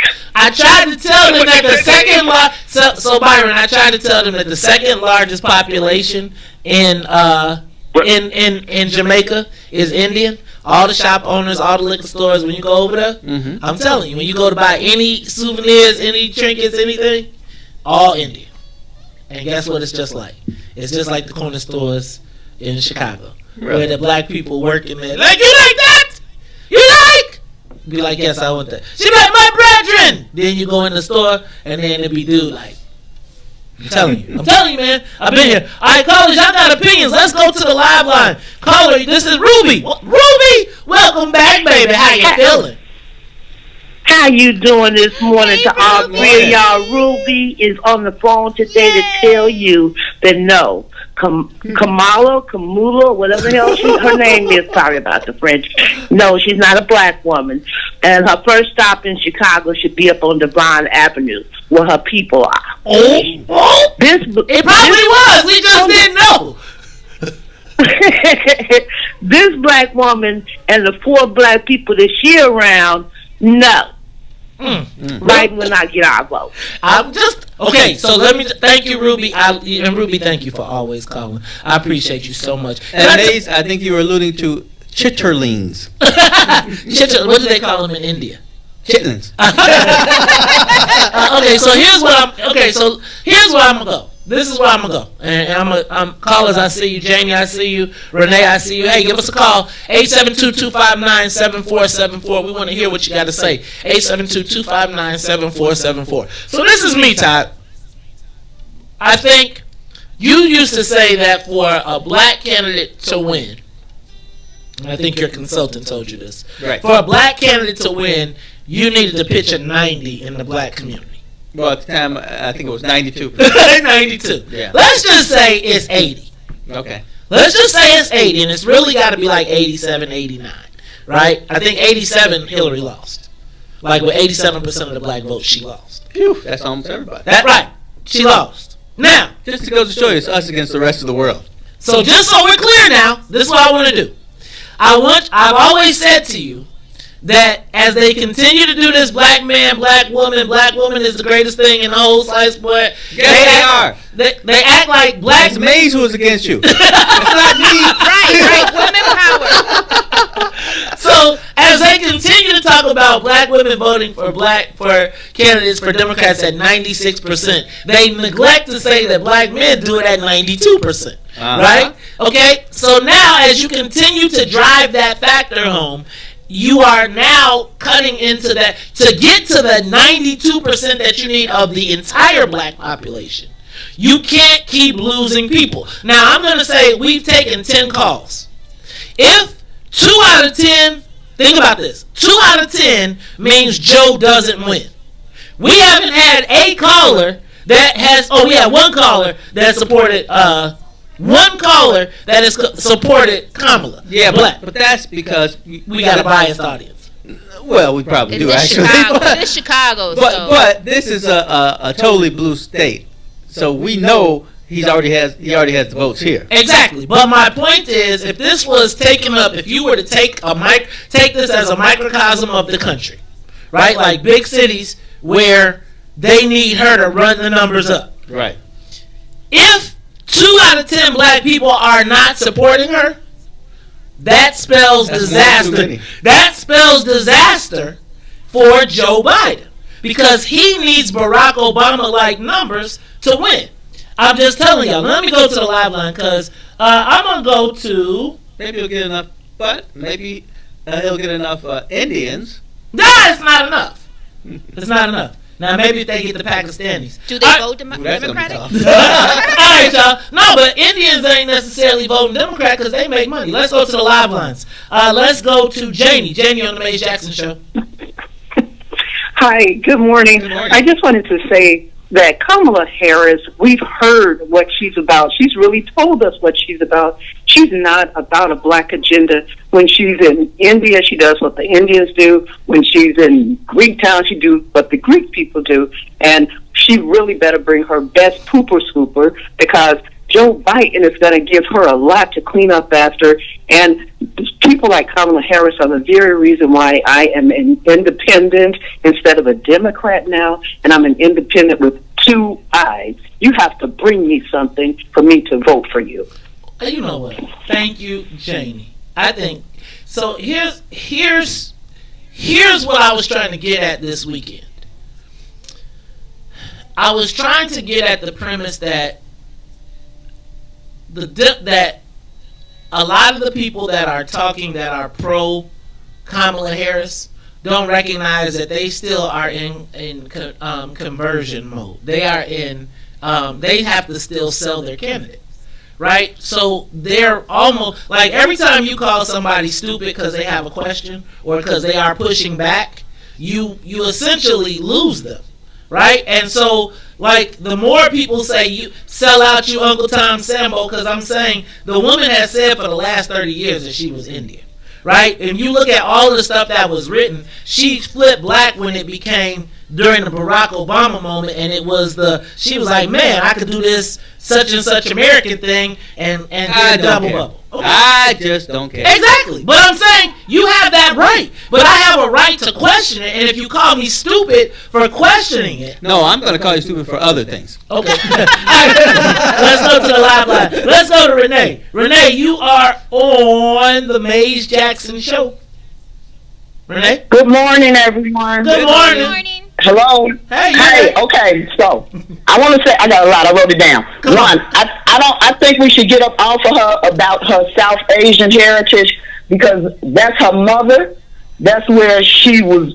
That's who raised her. Yeah. So she's gonna get 100% of their vote. She's gonna get 100% of the Black Greeks vote. Jim Clyburn. He was on TV last night, and he said on national TV that on the night of the South Carolina primary, Biden promised a black female Supreme Court justice. That was his way of trying to tell us that he realized she's not black. I'm going to call her a Jamaican. I don't think that disqualifies her. I'm not saying it does. Hold on. Can I ask you though, Renee? I'm not suggesting that it disqualifies her, right? But I feel like they calling me crazy for saying don't try to get me excited about her being black. Tell me you want to beat Trump. No. Tell me that you want to you tell me anything. Tell me she's a great attorney. Tell me she'll be a great fighter and push, but don't tell me that I gotta be running up the, oh my God, this is the first black female, when she ain't even claiming to be the first black female. I agree 1,000%. Also, last night, a career public defender from San Francisco was on TV and said that she has struggled with coming on TV to say this because she was a public defender, Harris was a prosecutor, but that in her 24 years of working as a public defender, Harris was the most progressive prosecutor she had ever came up against. She started some mental health diversion court and all this other stuff. I don't know. I think personally that voter suppression and what's his name, Yeezy or Kanye or whatever, they're gonna be a bigger problem than whatever else is happening. And I also think that her body count may be problematic because Willie Brown said she should respectfully decline. So he knows better than I do. And that's all I got. Thank you so much. You all keep up the great work. Thank you so much, Renee. All right, y'all, give us a call. 872-259. Never listen to someone who has been really close to anybody. Okay. No, that's when you really listen. No, 872-259 in the same household, or I don't mean they've been in the same household, but in the same, rumors. Bedroom? Yeah, you can't trust them. Okay, well, here's what I would say. I agree. Here's what I'm gonna say. I'm gonna say not. Okay, y'all remember Swift Boat? You mean with Carrie? Yep. Remember how they took. I just want to be clear. Remember how they took a veteran. I mean, they took a guy who was in a board was made of planks. A Vietnam veteran who fought for George Bush did not even go to war. He dodged the war. They turned him into they Swift boated him. They made it became a turn. They made the turn. Right. I think there's going to be a new Kamala Harris term. You are going to get harassed. Because I'm just telling you, here's my thing. There's too many. I think that they should have taken a clue from what happened to her with black voters in the primary. Right? She couldn't get over the hump with black voters in the primary. My concern is that they're trying to play this slick game, which is let the blacks take the black and let's spread her out. And we're going to make her a woman of color coalition, all of this stuff. But I'm just telling you, it's not going to add up. 872-259-7474. You think she's the new Geraldine Ferrara? Yes, I was just going to say that. I would think she's the black. So I think she'll get the mark in history. Right, like she was the first woman of color. I think, but she won't get the support of the women. She won't get the support of the women, right? And I think that white women. I'm not even. Now I'm just telling you dark arts, right? Like I'm not even. Forget my opinion. She's too easy to muddy, right? I think the Willie Brown lurking. And the invention of iPhones and video cameras and learning all the stuff. I think after reading about her, I think her major problem during the primary was criminal justice reform. No, her major problem was there wasn't enough talked about of her time in the attorney's office. I think if the people challenge can forget Joe and forgive him, forgive her. Right. Here's what I think. I think that the Trumpsters, I think for every time she goes on TV and talks about like this BLM and Black Lives Matter, there's going to be a black incarcerated person who is going to be like, man, she told me that I needed to be locked up for the rest of my... Okay, so here's where I'm at right now. We don't even got to fight. We don't even got to debate this. Mm-hmm. If you can identify 2 out of 10 black people that are not supporting Kamala Harris, Joe Biden is toast. So every 10 people, every 10, that makes it real simple. If he don't get 90% of the black vote, he's not going to be the president.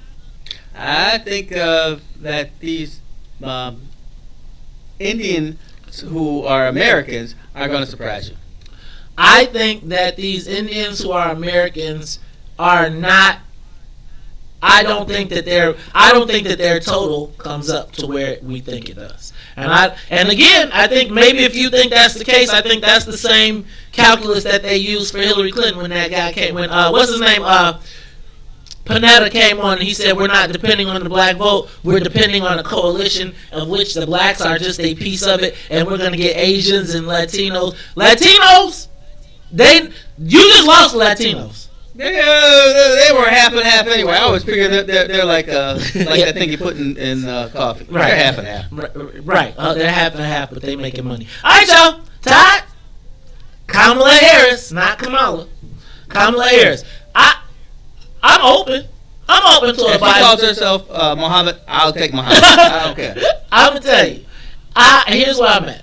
I am open to her candidacy. I am undecided. She did not. I think she needs to get out in front. I mean, she needs to not get out front. I mean, like, tell her story. She better control the narrative. She better tell some black stuff in it. And right, it can't be the black people made fun of me and I fit in the middle and we came because we ate curry powder for She dinner. would go across the country to go to Howard. She's got some respect out of me. No. Yes. Okay, that's cool. You talking about she me? went to Howard. Man, you talking about me? Right. She probably, Man, you saw that, Sonia? Right. She was like, this Indian thing ain't gonna get me very far in politics. I need the black vote. I'm going.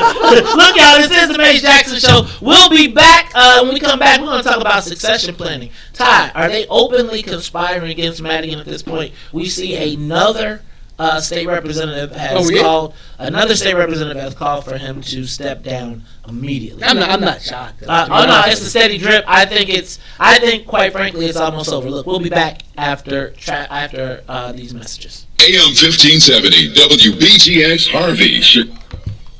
Mayor's gonna look up and say, "So Todd's the new McLean, huh?" Yeah, that's funny.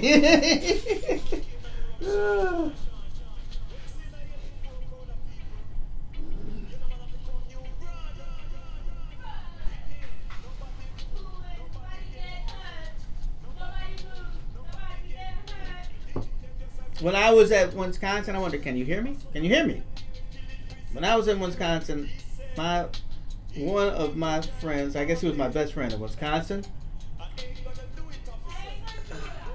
had lived in Jamaica till he was 11, and then they moved to Cleveland. Of course, I have Ricky.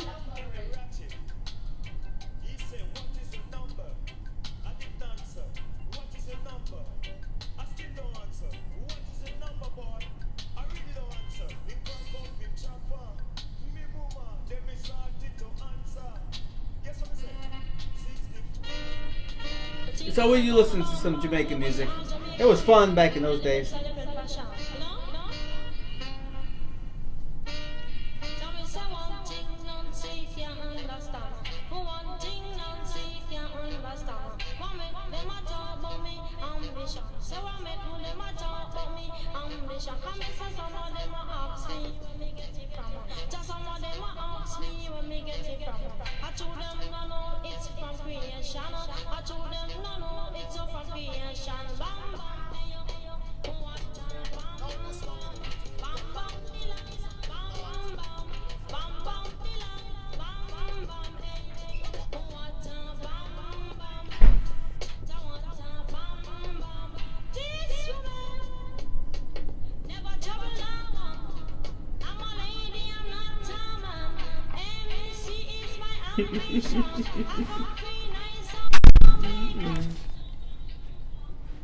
Wow, that looks like that should be fairly nutritious. I'm not eating that. Boom, boom.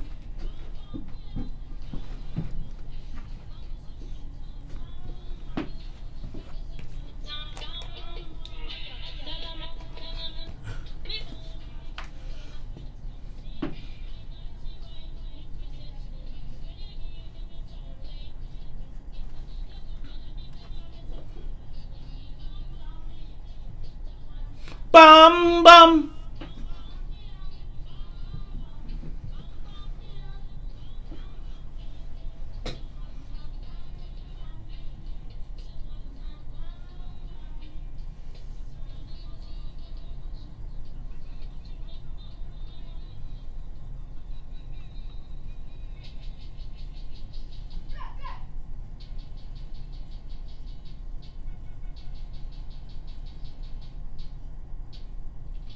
No, no, no.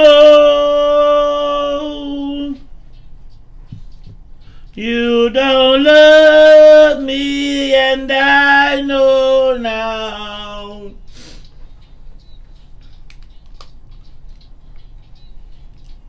No, no, no.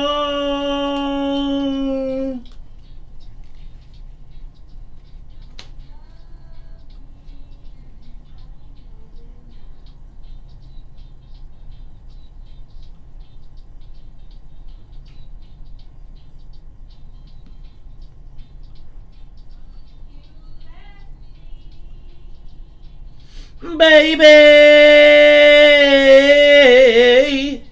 and I've got no place to go now.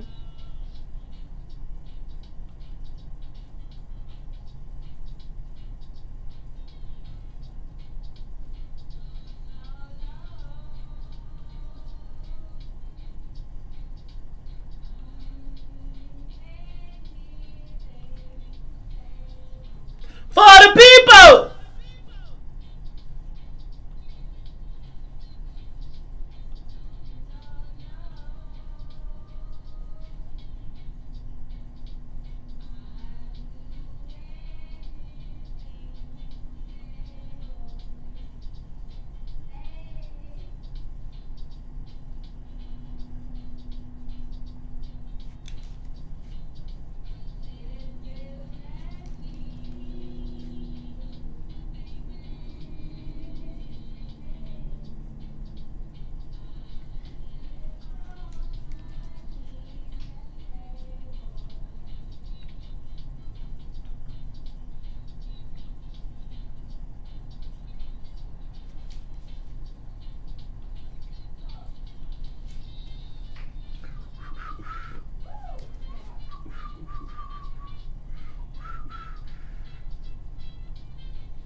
What?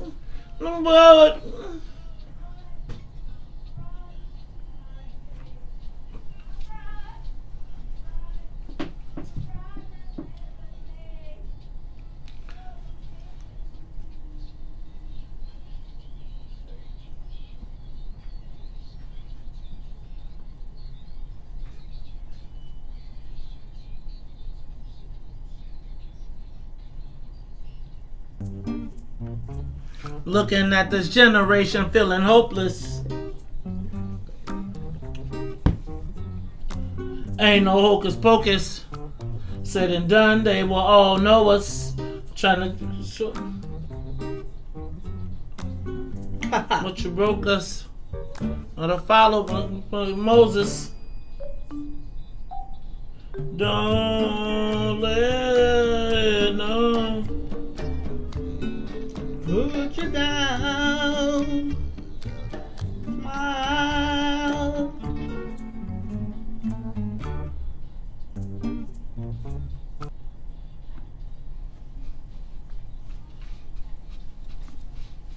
Today to be black.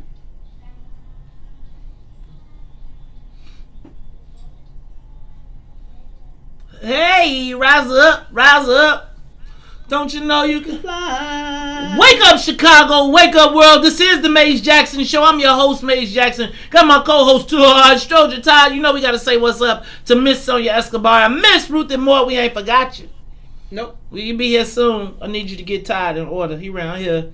You know, Todd can't get his nap on when you're gone. Hey, I want to send a shout out to Raymond Hubbard. I want to send a shout out to everybody who has been sending us stars, Todd. Those stars on Facebook Live, let me tell you, they go a long way to help us continuing to broadcast and making What's in It for the Black People Radio a reality. Now, you can get What's in It for the Black People Radio live on 1570 AM. You can also get us on Facebook Live, YouTube, as well as you can download the TuneIn app. Man, y'all, you know what? Let me do this real quick. I want to send a big shout out, Todd. I'm going to do this now.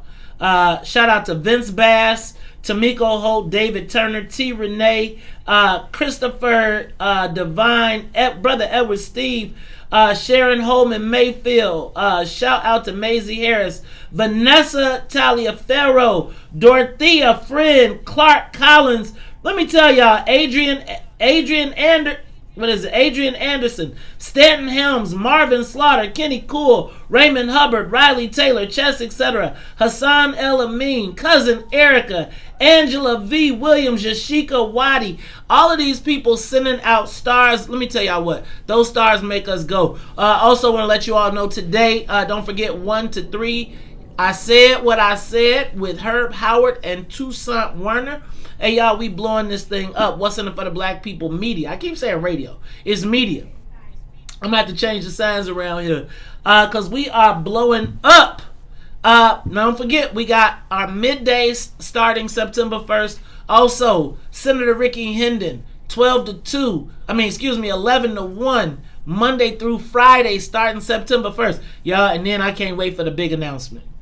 Because the afternoon show gonna blow you out. Still looking for the team for night 6 to 9. Look, we are also looking, if you got good black content you want to create, you got some experience you want to get on air, we can also do a podcast with you, and we can also teach you, develop your talent. If you want to be part of this movement, right? We have decided we are taking the lead in making sure that black people get the information they need. Todd, you know I want to do an evening news broadcast. When you say evening, what's that? 6 to 6:30. Oh. Right? Do a 6 to 6:30 newscast where we can catch up with all the news of the day. Just make it real quick. Don't have to do a half hour. You know, I was thinking, I like that idea. How could we do it? And think about black news. Think about even if you interpreted all the news that came out and did the stories from our perspective. Hey, y'all. Again, continuing to create what's in it for the black people. Also, y'all know Mark Harris. Let me back up. If you are a content creator and you don't do shows, but you got a movie, hey, let me tell y'all, we can debut your movie on our channel and we can help you make paid subscriptions. So, like, again, you want to support black projects? You know, we can charge you on, you know, if you want to make $1 admission, $2 admission. I think we got the pandemic coming. We're going to be broadcasting that, I think, on Thursday nights. This is media. Right? I know. This is really media. Like, we want to go out. This is going to be the central spot. Let me tell you. It's room for more than one voice. Yes. It's room for more than one voice because black people are not monolithic. And we got a lot of things to talk about. And sometimes we don't need people. We're almost monolithic, but we need more than we're monolithically poor. That's where we're monolithic. But you know, I don't always, sometimes there's got to be a place where black people can go and talk freely. Cheers. Without fearing repercussion. Cheers. Right, man. Where everybody knows your name. Right. And it's not Kamala, it's Kamala. Oh. Alright, y'all. We have, quite frankly, shout out to Eric Smooth Holiday Pool for those 200 stars too. Shout out, man. Those stars count, man. I'm looking for somebody. I want somebody to do? What? I want somebody to put, what's that? 10,000 stars up. I want to see who goes that hard in one shot. You don't, and you can't be anonymous. Can you be anonymous? You can do it anonymous. I ain't got to say nothing. If you want me to say, you put up 10,000, look, we trying to get a video wall in this mug. So I don't have to be tearing down the banner and putting up a new banner every show we got. We want it to be digital. We want you to have everything. So know that every bit helps. Look, almost everything we're doing right now is being reinvested in making sure that we have a quality experience, the best quality, because this is not, remember, it's not just radio. It's a visual experience. Some of you all need a morning show. You can turn us on and put us on your TV. Hit that little cast button. We'll be on TV. Y'all be waiting. Donnell Craig, I see you with the 400, dog. I see you. I'm telling you, y'all coming up on the screen. Y'all, you know what? We should do a telethon one day. Like a stars telethon. And like, you know, we could be just doing programming and talking, and then we'd like, you know. I could get Claire to play the violin, I'm pretty sure. Oh, I bet you we'll make big money off Claire. Big money. You have to get all the relatives involved. Big money. Big money. Oh, whoa. Hassan, you sent 7,000 stars. Wait a minute. Hassan Al-Amin sent 7,000 stars. Oh, brother, no. Let me tell you what. Hassan Al-Amin always puts his money where his mouth is. Shout out to my beautiful, lovely wife. You know, she be sending some stars too. I gotta go check my bank account though. Right? Because it'd be funny. She might, what? She said, I sent you 2 million stars, baby. I'd be like, how much did that cost me? No, I'm gonna tell you what. You know, my wife. Know that she has her own job. She does. No, she has her own stuff. No, you know what?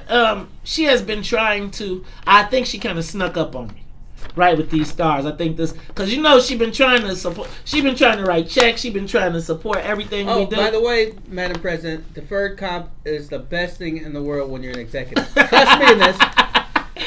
Let me tell you. And she like when we first started.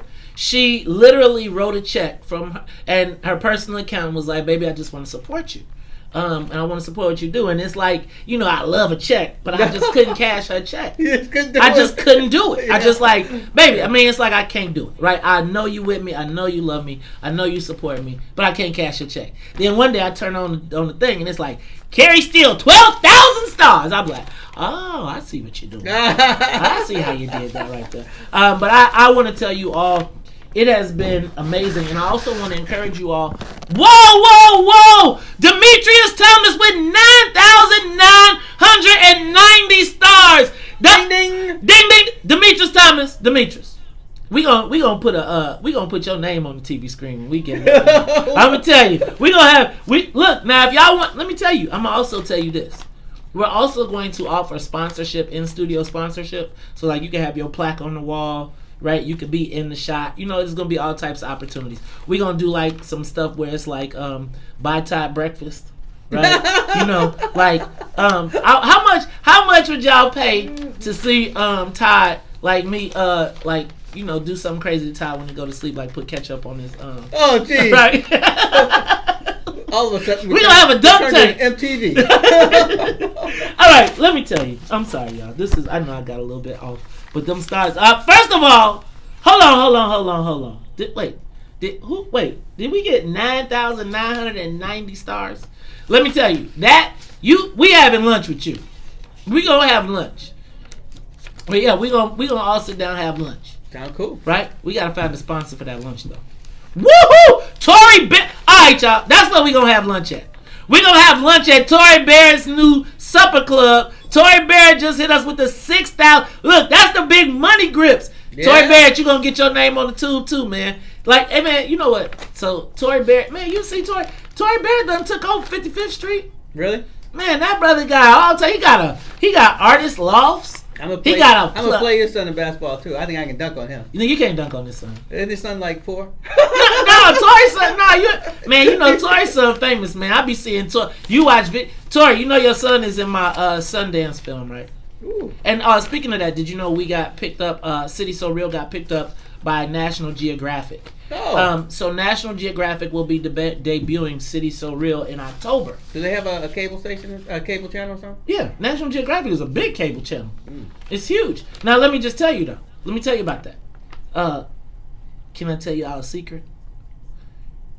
They documented the switch. Like they called me right when everything was happening. Okay. They added a 5th episode, and I'm like featured. Like the 5th episode when I was trying to figure out what I was gonna do when they had censored me and the city was in fire, and we drove through, and it's like, boy, I can't wait. It's gonna be so suspenseful. You got a real story going here, man. Todd, I'm gonna be famous. All right, let me stop. I think you're famous already, man. Not in. I want to be famous and rich. Then you know the people who are at the food pantry, when you come out, they all turn around and look at you. Right. They be like, and they start coughing, and I'm like, oh God, no. Let me tell you. Can I tell you what though? Can I just tell you that what drives me nuts about the food pantry? You know you threw me off today because you didn't park in the same spot.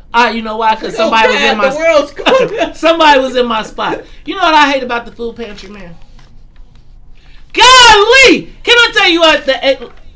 Sonia nailed it. Yeah. Like we have a food pantry, and the food pantry across the street is like you come on a Saturday. I can't get a park in front of the office. I gotta go park in the lot. They got cars all in the lot. Let me tell you, these fools they do the black people, the Asian, and them ain't South Asian. Them Chinatown Chinese right, Asian. That's not Kamala Asian. No, they're right? not. They like that's different, right?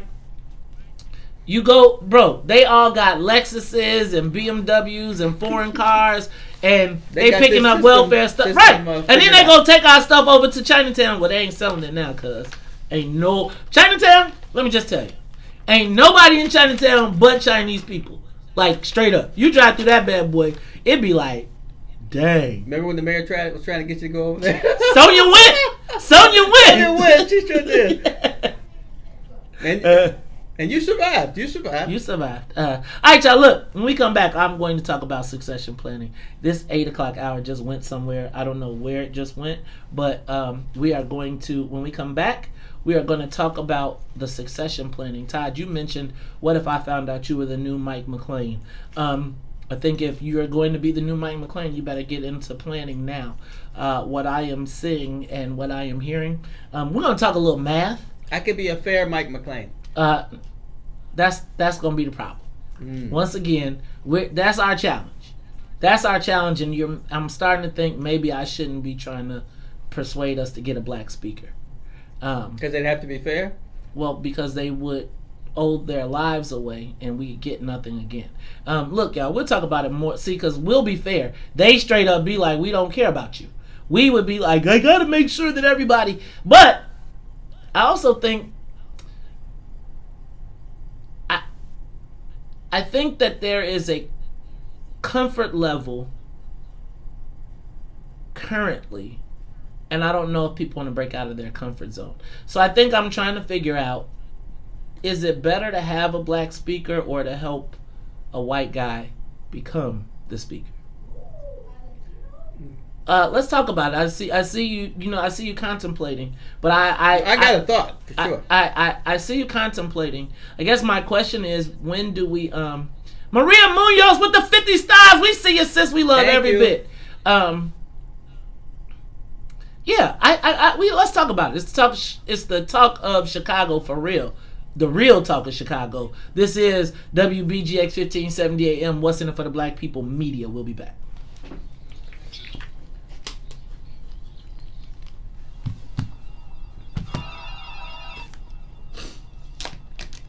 I'm going to tell you, Todd, it's happening. I mean, I think it's happening, and I think it's inevitable. Everybody recognizes it's inevitable. So it's 118 members. The apocalypse? Oh, the speaker. Mm-hmm. It's 118 members in the General Assembly, right? Right.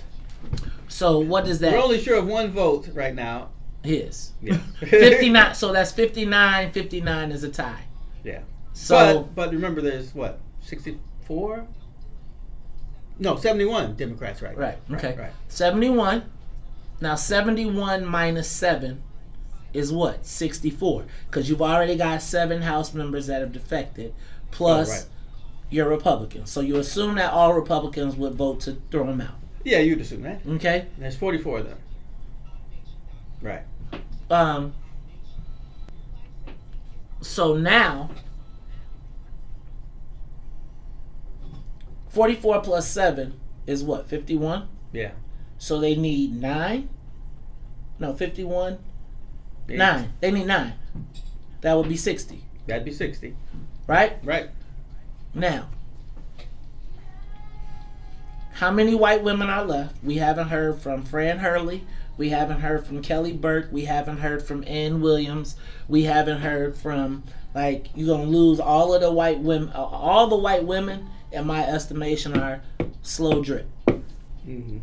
So 9, if the first Black Caucus member that breaks is going to be part of the coalition, the conspiracy, will be probably part of the power dynamic.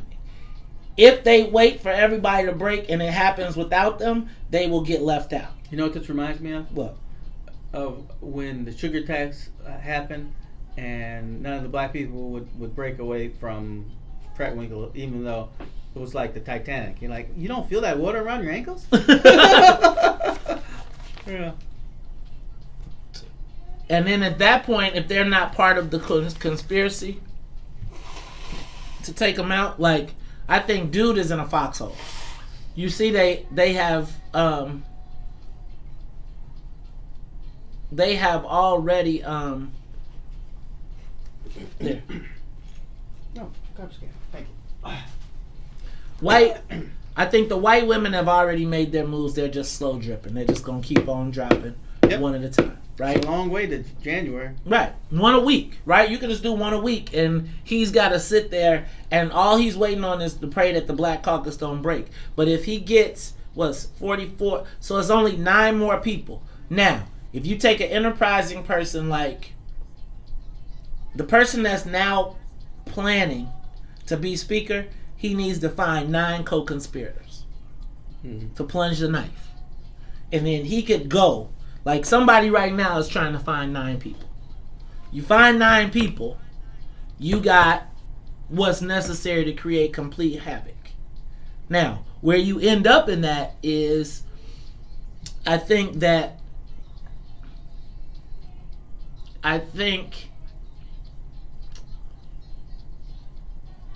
the white folks are the only thing that... So the white folks don't have a problem getting rid of the speaker and keeping everybody else.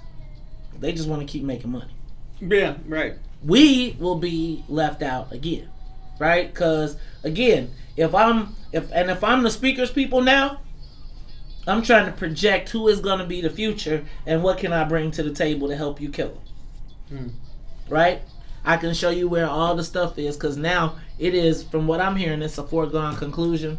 What they're like openly talking about, like it's open season, like open season, and so makes sense. And so understanding that, like now, if you're on the speaker's team, what you doing? You're getting on somebody else's team if you're smart. Still touchy from the left.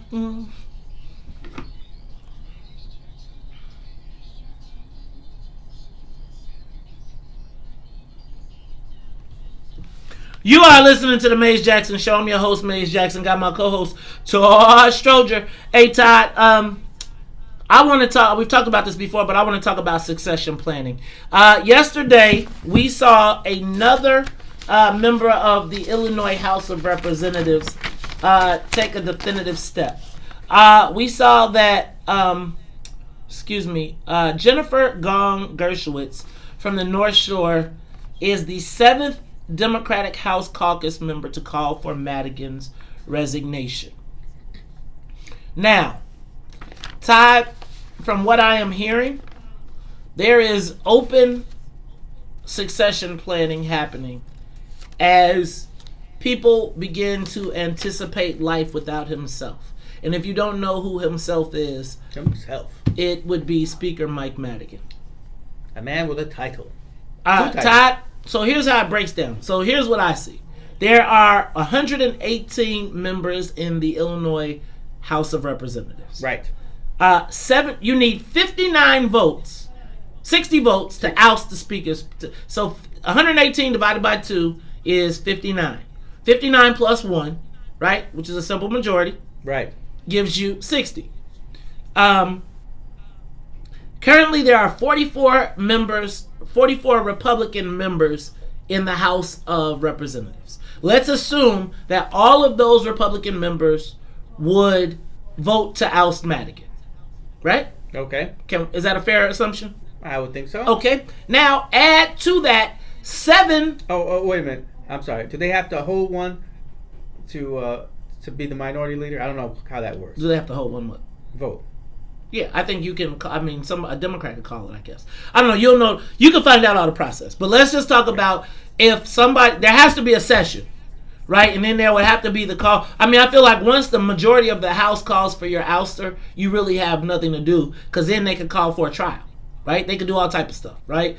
Remember? Oh, well, yeah. But I would guess that in the rules, he's got some tricks in there. Well, I think his first trick is you probably need 71 votes to do anything. Okay. So let's start here. So I'm gonna give you that. I'll give you that. So because 3/4, right? Majority. It could have been any number, but 71 is what he probably figured nobody could ever get. Okay, so let's start here. So, but let's suggest that a majority of the members of the Illinois House of Representatives are now calling for your resignation. That I think the echoes become crazy, and I think it only just, I mean, I don't know how you survive. But let's just, I mean, you could just be obstinate and say, I'm here, and even if you don't want me here, even though you've elected me as your representative and you have all said a vote of no confidence, I'm going to stay. I mean, I think it only murders them more. But, so. You know why you stay? I was thinking about this the other day. One reason, there's probably a lot, but one good reason is because when what's the biggest thing that the prosecutors have on their favor? That you're the speaker. No, time. Oh. They have time and people, and they get paid salaries. So you have to pay your attorney. So you stay so you have something to pay your attorney with. Well, so here's my thing. So then essentially he's milking his position to pay for his defense. Again, I think he just gets, I think if you don't do it, you're probably a fool. I think he's trying to hold out for Biden and hoping this will go away. I think once you get to 59, once you guys ever go away? No, I'm saying isn't this like Pandora? No, I feel like if he can get to a Democrat, he can get the prosecutor switched out, I think he can get away with it. I do think that. I mean, I think that would be part of what he does. Now, I think what you got to do is you got to jam Joe Biden, right? You got to ask Joe Biden. Right now, if Joe Biden sets foot in Illinois, if Kamala Harris sets foot in Illinois, you have to ask them what are your thoughts about the chairman of the Democratic Party of Illinois, who is part of the DNC, who is responsible for electing you, who is claiming you right now. How do you feel about his charges of corruption, and is there a standard of leadership that we should hold? I think you got to put everybody. They cannot be on his side. Right. It's impossible. They can't. So now you force. See, again, you got to force the issue. So you force them to answer. So now you got constant clips of the future president of the United States. You literally could say, Joe Biden, man, if there was a break, you could say you lost it because of Mike Madigan. Because of the corruption in the party, you're not going to take a stand against the longest corruption. You're seeing it happen, blah, blah, blah. I mean, I just feel like you could ramp it up. Now we've got 59-59.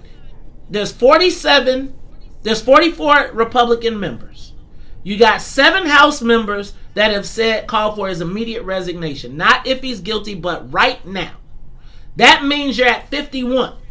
Right? Means you need 9 more people. You need 9 more people to have a majority of the members of the Illinois House of Representatives saying they think he needs to leave. Now, at that point, to me, you're staying against the will of not only the people, but your legislature, and I don't think he gets to rule with an iron fist. Now,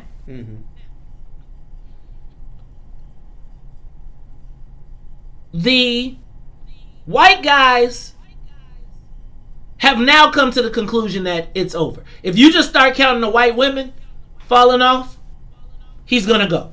Right? They like, man, now the key for everybody is, how do we maintain stability? How do all the people that are making money continue to make money? Right? Because some kind of way it's been working for people. It's just not us. Right, it's been working. Right, it's worked for almost everybody but black people. So now the challenge becomes, how do we insert ourselves in that? Do you know the only, and now I'm telling you now, as they recognize it's only 9 votes, how many downstaters are there? Are there 9 downstate Democrats? Are there, could you get like a Carol Ammons? Well, let me back up. I'm not going to put no black people in it. But can they get the other 9 without black people? Because if there used to be a downstate caucus. I think there is. Well, no, not that. But there used to be, how do I put it? There used to be a downstate group that liked to push back. They just thought it was too easy for them. Remember, Brendan Phelps is gone now, right? Right. So, like, his whips are and they're under investigation. So now, if I'm a downstate, the remaining downstate powerhouse, right, who's had relationships forever and was always pushing back against Madigan when Blagojevich was there, is now probably looking around saying, can I find 8? Because if he votes, now he only needs 8. Right? I don't know. I don't know if he would be not appetizing, but he would be somebody that the other side could say, yeah, we could go with that. He might be a little too hot of a flame for them. But I think my enemy's enemy is my friend, right? Like, I think if you need me, I got leverage, right? Like, if I can only... I think this only works if it is like the Baltimore... they pledge their votes to one person. No, it's got to be something that is unusual. They can't be just like, some guy from downstairs. It's got to be like the black guy, the Asian guy, something that makes them look like they were magnanimous when they did it. I think that our naivete comes from the fact that we don't recognize that they're white first. I think our naivete is that we are Democrats first. They are white first. They are gonna say, "Damn, how do I get to my victory?" And then we talk about the rest of it later, right? It's like it reminds me of how the Democrats always do, but they always have to think, even though they're white, they still got to think, how do I get what I want and not get my throat slit? I agree, but I'm saying that their throats are already slit if you're a Democrat, if you're a Republican. And if you're a Republican, you have not even a voice. Then you get sworn in. Right, just like you get sworn into obscurity. Right. So now you can put yourself as a player. Now what I'm suggesting is, now with 9 votes, you're playing chicken. With 9 votes, because that's half of the Black Caucus, right? So if a Black Caucus member could pull 9 members and say, we're going to take the lead, now you got 9 members trying to make the move. I mean, that you now have a seat at the table. The only wrinkle in this whole thing is, what will the Black Caucus do? Now, I'm going to tell you that the Black Caucus is inclined to go down with the ship. Right? The Black Caucus is inclined to stay company men. And that Todd, is why I'm not sure if I'm even in support of trying to get a black speaker. Honestly. I actually think that we probably would do better. I personally probably would do better with a white speaker who wants to build a rapport with the black community. Right? Because, again, like Carrie said earlier, if you want to talk to black folks, like whether you like us or not, this is where it's coming. The Negroes are going to say, whatever happens, we ain't never talking to him. The white guy who wants to win over other people says, man, y'all ignoring y'all own guy? Now, here's my thing. So, this is just a question to you. Do you think king for a day is better than never being king? Yeah.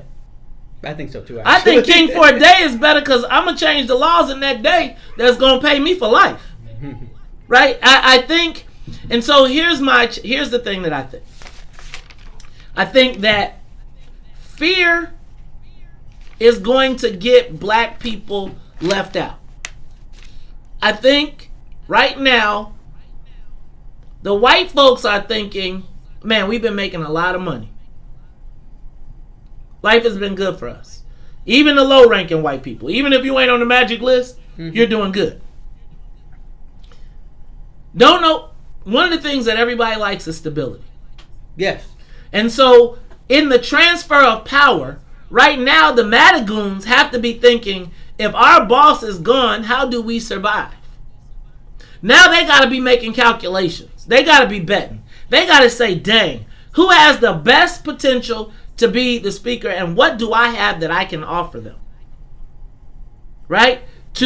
And so what I would expect is very shortly we should start to expect, if you see a white man go, not like one that's on their way out, it's a wrap. Oh wow, that would be something. Right. If a white man stands up and says he must resign now, not a Republican, then you know that the group has decided that it is time to murder the boss. Hey y'all, this is the Maze Jackson Show. I know it's too deep for y'all sometimes. It's way too deep. And in the meantime, I don't know if there's a benefit to us having a black speaker. Like realistically. There's always a benefit. Show me the benefit of us What's the benefit of having a black mayor for black people right now? Depending on where they come from. Okay, what's the benefit of having a black mayor right now? See, the north side, they got something. You got LED lights on your garbage can. You see that? That's some bull. All right, what's the benefit? What's the benefit of us having a black county board president?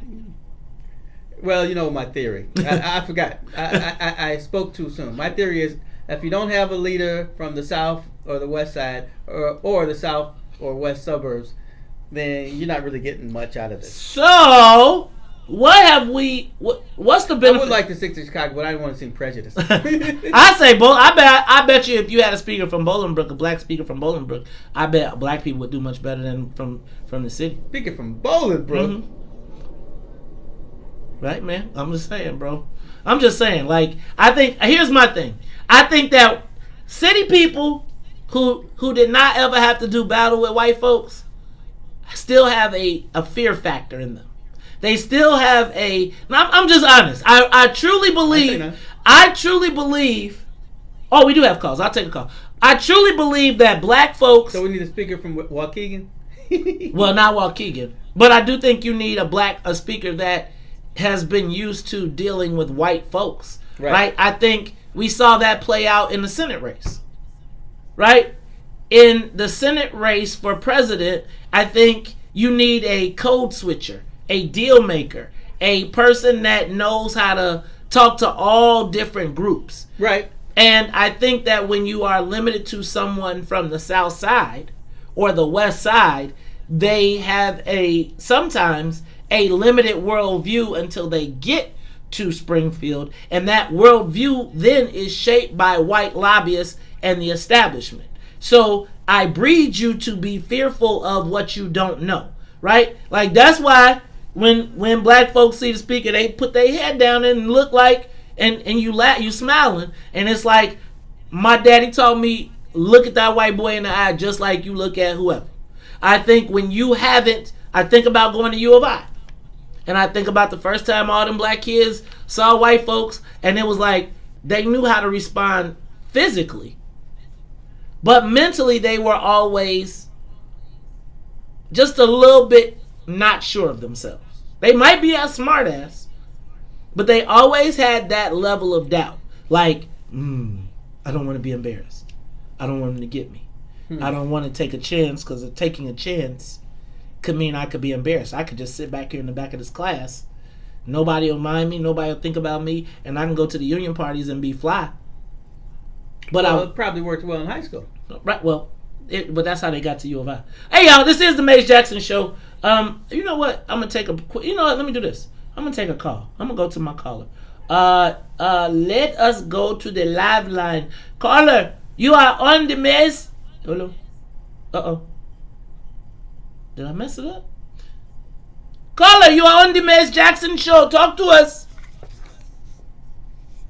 Hey, caller, you are on the Mace Jackson Show. Talk to us. Hello? Hello? Caller? Okay, we need a tech assistant, IT assistant. He hung up. Well, maybe Kamala can help us find some. You know what the first thing I'm gonna ask Kamala to do? I'm gonna ask her to make sure that when we call to get, when you call in to the service line and the people talk to you like this and they say, "Hello, Mr. Jackson. No, I cannot help you with that." I'm gonna be like, man. Okay, so here we go. I do not believe that black folks from the south and west side cannot communicate with white people. I may have gotten ahead of myself. What I am trying to suggest is that black legislators from the south and west sides oftentimes have not had deep experiences with white people in power and money. When you get thrust into those situations, if you are not confident, if you are not 100% sure of yourself, white people specialize in making you feel like you're not supposed to be here, like you don't belong here. Even those little white staffers that are 20 and 23 years old feel like they are directing black legislators. Yeah. They do. You got 20 and 23-year-old white kids who are talking to 45, 50-year-old experienced parents as if they are their caretakers, their tenders. They keep them in line. And so when I talk about this, I am not talking about it as a diss to the South and West Side. So please be clear.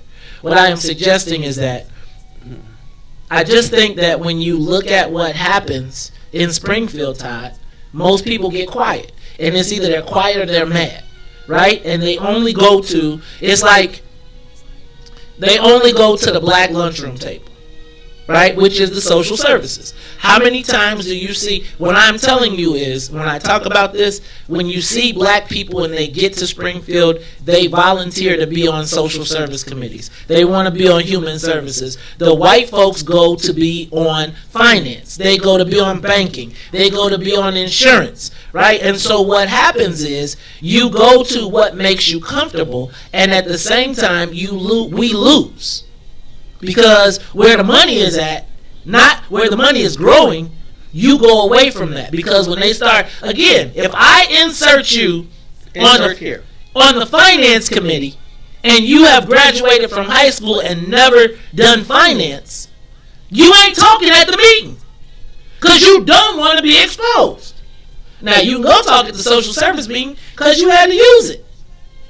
It's not a diss. It is the reality of the fact that we live in the most segregated city ever.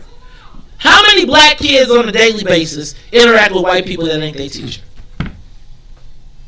Not very many, I would guess. I mean, if you don't live in a clearly mixed neighborhood, how many black kids go to mixed schools?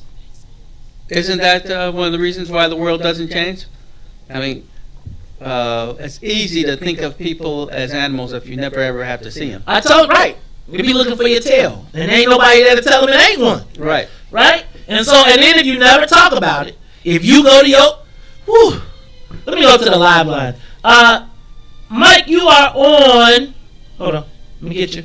Mike, you're on the Maze Jackson Show.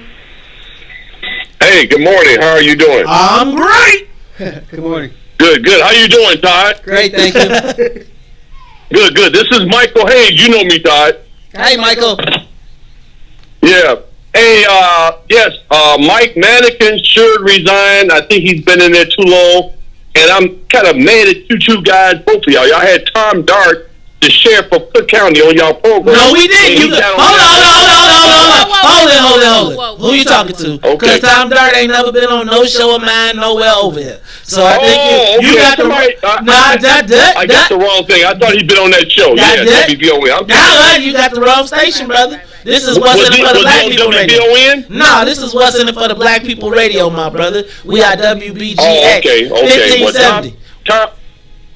Tom Dart is a 0 with a decimal point behind it. Okay, now I'll let you get away with that one, but make sure you remember. Okay, but you make sure you keep listening. And Todd, go ahead, Nate. No, go ahead, Mike.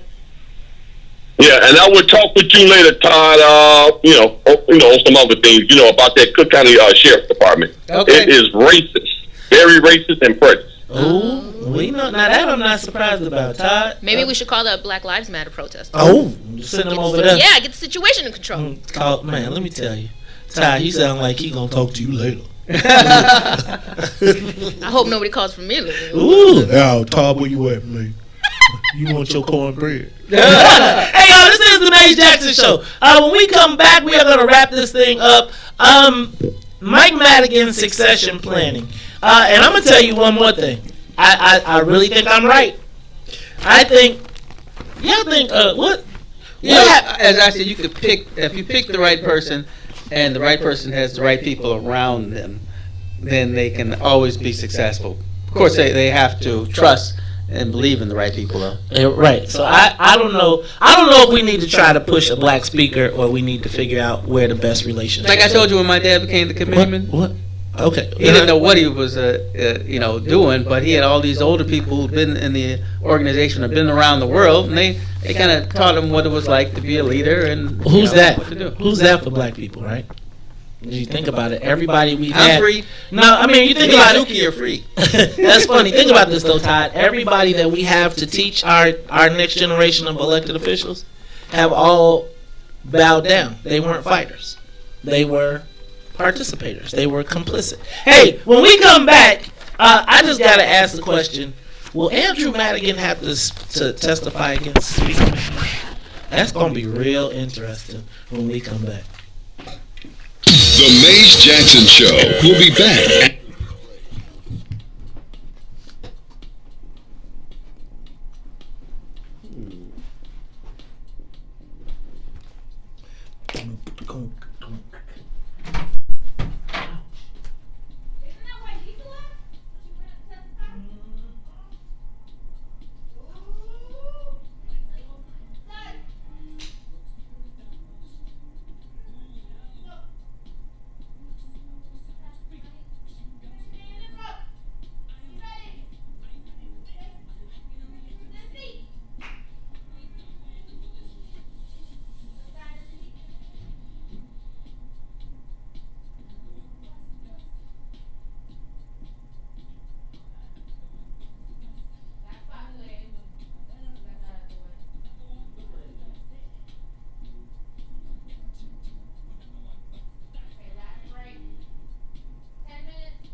We ranked number 14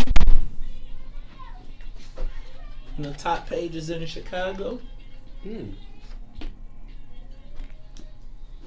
And we ranked number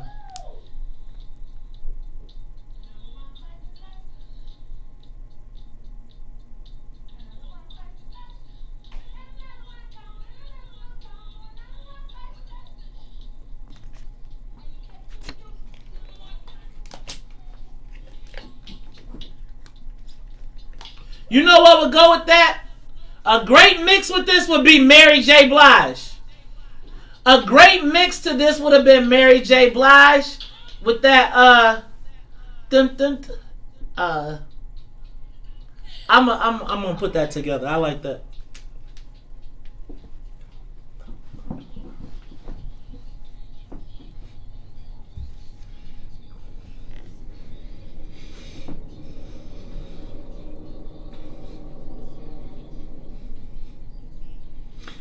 You are listening to the Maze Jackson Show. I'm your host, Maze Jackson. Got my co-host, Todd, Stroger Todd. I don't know where the time went. It is Wednesday. It is hump day. We are about to get up out of here. But we only got a few more minutes. Want to remind everybody, don't forget to come back today, 1 o'clock to 3 o'clock. Herb Howard, Toussaint Werner. I said what I said. Hey, Todd, I was looking at the Facebook rankings in the city of Chicago. Currently, we rank number 14. Of the top pages, but we are the 6th most engaged. So here's what I need y'all to do. I need you all to start liking the Maze Jackson page. We got the follows. I need you to like the Maze Jackson page. We want to climb up the rankings in the city of Chicago because up. And let me tell you something, Todd, just so you can. I was just checking out our stats for anybody looking to advertise. You know, this week we've reached over 50,000 people, and we're only on Wednesday. This week, 50,000. Todd, think about that. That's what we almost dead bodies. We almost stadium, dog. We almost stadium. What? Bears 65. We got 2 more days to hit 65,000. We talked to a Bears. We're a midi right now. Right. Let me tell you. So if you multiply that out times 4 weeks, man, right? What's that? 50,000. That's 200 grand. That's 200,000 people. That's 250,000 people a month. Wow. Right here on the face. You didn't even know you could be that big, did you? No. We're only a month in. And we ain't even announced all the other shows ain't here yet. Wait till we got a full day of shows. No, you can't tell them. You can't tell. You can't tell. I'm gonna tell you. Yeah, I'm gonna tell y'all, this is getting ready to get crazy around here. Gee, I didn't even like getting up in at St. Nations when there were only 20 people in the room. Just think about that, though. Here's the other part. You know, I think one of the things that I think that's so great about social is it's measurable, right? Like everybody else tries to tell you, oh, well, you can imagine how many we are. I can tell you, I can show you how many people are rolling with us here at the Maze Jackson Show. The Soul Plane is all over the place, y'all. Like this is, you want to get on this plane. You do. It's like if you are an advertiser, you're a sponsor, we drive people there, we support what's in it for the black people. I also want to thank everybody who stepped all the way up today on these stars. Do you know what, man? So, like, for real, we did almost 300 and something. I think that might even be low. That might even be low. Shout out to...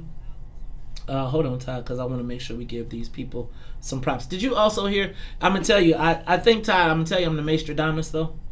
I'm telling you now, I hear that the heat on Andrew Madigan is through the roof right now. Right? I hear that these South Suburban mayors are spilling their guts about how not only did they give up their benefits work, but they gave up a lot of their municipal finance. Oh, yeah. You said that. Wait, why you say it like that, Todd? That's their business. So I mean, the firm he works for. So it makes sense. That's what I would have expected. Oh well, there's a firm. So shout out to Tiger with the 701 stars. Let me tell you though, Todd. I think. Remember when I told you I don't think that these federal investigations really like I told you Safe Speed was like the tool. Like, you know, federal agencies will come up if they want to get you.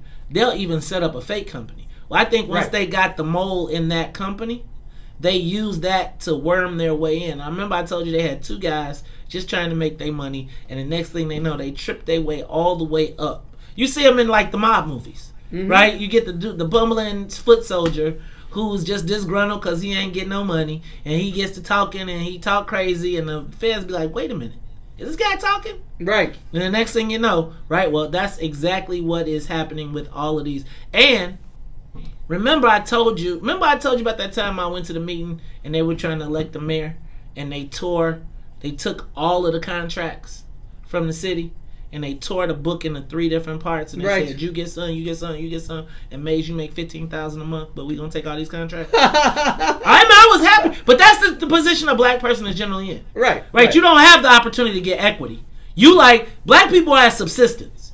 White folks are like. Remember the story I told you? I said I brought my friend to see my dad, and my dad said, "Son, do you have any equity?" And he said, "No." He said, "Well, come back when you get some equity." Right, because again, what happens is black folks make white folks filthy, stupid rich, and we get a cut. I told you, when I was in Springfield, the guys I was with were persona non grata in City Hall.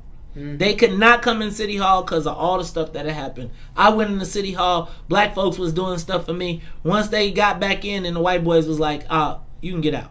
You're right. Right. Well, they tried to say you can get out, you know, but the black folks did not. See, you said that's exactly why I'm a Democrat, because I realized a long time ago, well, that's one of the reasons why I still support them more than I support anything else. It's because I realized a long time ago that the Republicans like to support the guys who own the company and treat the workers like they were just another wrench that they could throw away at any moment. Well, I think we should own the companies. And then we could, like, I feel like let's own the companies, and then we can deal with our people the way we deal with our people, right? I just think that we always leave it to everybody else. We have to create the ownership opportunities. Remember I told you about my man Skip Saviano.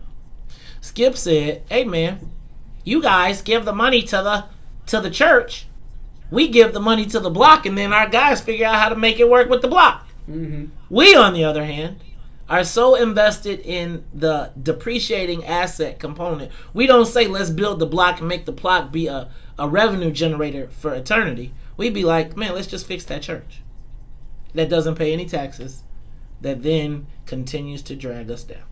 I got you. Y'all, our Korean drama was like that. he fixed the block around him first. You remember Sonia in Itaewon class? He fixed the block around him because he wanted his restaurant to do well, but he knew that if it looked like crap around him, that no one would come down there. That's why I pick up the paper in my neighbor's yard, right? But that's the reason I pick up I don't say, damn, that's in their yard, so I ain't gonna do it. I just be like, dang, when somebody look all the way down the block, they can't tell where my sidewalk is and his is. They gonna be like, and you know they gonna blame it on the black dude. I just gotta say this one thing real quick. Yes. Well, I'm really still not on the Asian thing. So do you know we've been living in our place for a long time, and we got these Asian people, this Asian lady who has moved into our complex, and she lets her dogs just run around and use the bathroom, defecate. I don't have a dog, and Don't they have a president of a homeowner? well, let me finish. Mm-hmm. So, do you know? Like, I literally just said, could you get your dog out of my lawn and clean it up? You know, she went onto the homeowners meeting and said that she went and she fears for her life. That I screamed at her. Her dog peed and doo-dooed in my yard. I said, man, could you get your dog? She said she feared for her life. Well, you know what? As soon as you said that, I felt a chill run up and down my spine. All right, y'all. Well, look, this is the Maze Jackson Show. Sonia's giving me the sign. So, for Miss Sonia Escobar, the musical conductor of the Soul Plane, for Ruthie Moore, who is not here, for my co-host, Todd Stroger, I am the host of the Maze Jackson Show, asking every single day, what's in it for the black people? Don't forget today, 1 to 3, I said what I said, Herb and Tucson. And if you don't like it, you can still tell them. Maze said, we out of here. Peace.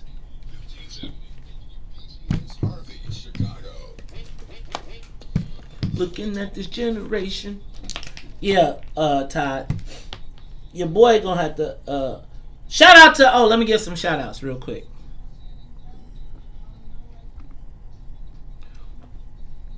Shout out to Shout out to Demetrius Thomas with the 999990. First of all, did you see Mike Brown yesterday when he said he wasn't worried about white people on the way home from school? He was worried about Demetrius and and I started laughing because I don't know no white people named Demetrius. No. Shout out to Sadiq, brother Sadiq. Shout out to Tori Barrett. Shout out to Vince Bass. Shout out to Naima Dawson, Tamiko Hope, Dale Roddy, T. Renee, David Turner. Hey, Dave, you my accountant. How you gonna send me $5, man? Donnell Craig, Kathy Wiley, Christopher Devine. What up to Brother Edward Steve, Sharon Holman Mayfield? We got some anonymous donors. 250, Maisie Harris, Clark Collins, Eric Smooth, Dorothea, Vanessa, Riley Taylor, Hassan Alamin, Chess, etc., Kenny Cool, Raymond Hubbard, Marvin Slaughter, Stanton Helms, Adrian Alexander, Angela Williams, Vivian Ramey, Erica Swain, Belinda Connor York, Delisha Rucker, Adams, and Yashika Wadi. Thank y'all very much. Y'all make sure y'all tune in. Look at Sonia trying to get fresh for her show. She talked about she wanted some air. All right, Todd, what's going to happen with your... You gotta tell your man, you gotta make a move, man. They plotting around them. The biggest fear they got is the Black Caucus. They like how the Black Caucus gonna put somebody up. But I think the white people...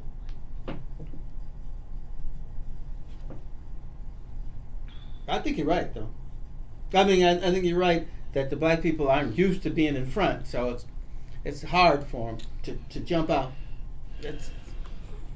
But you know what they say, Maze. You can't make an omelet without cracking some eggs. Right, but we don't want to crack no eggs. Yeah, like we're scared to crack the eggs because we think we gonna be cracked. Right. I mean, it's like.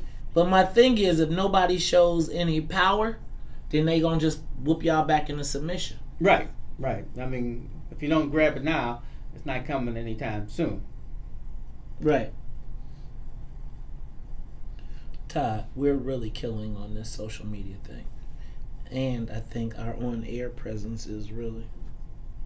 I mean, even like, I knew LG didn't have a chance, but him putting himself out there got him to the table. Right, and I bet he's probably got the black ear at the table. He probably got some...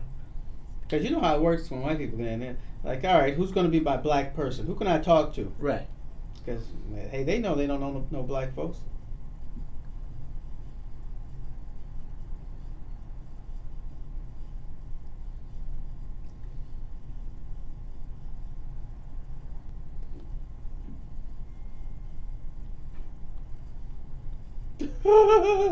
That's terrible. What? I said, Lord, protect me from my haters. And God replied, man, ain't nobody thinking about you.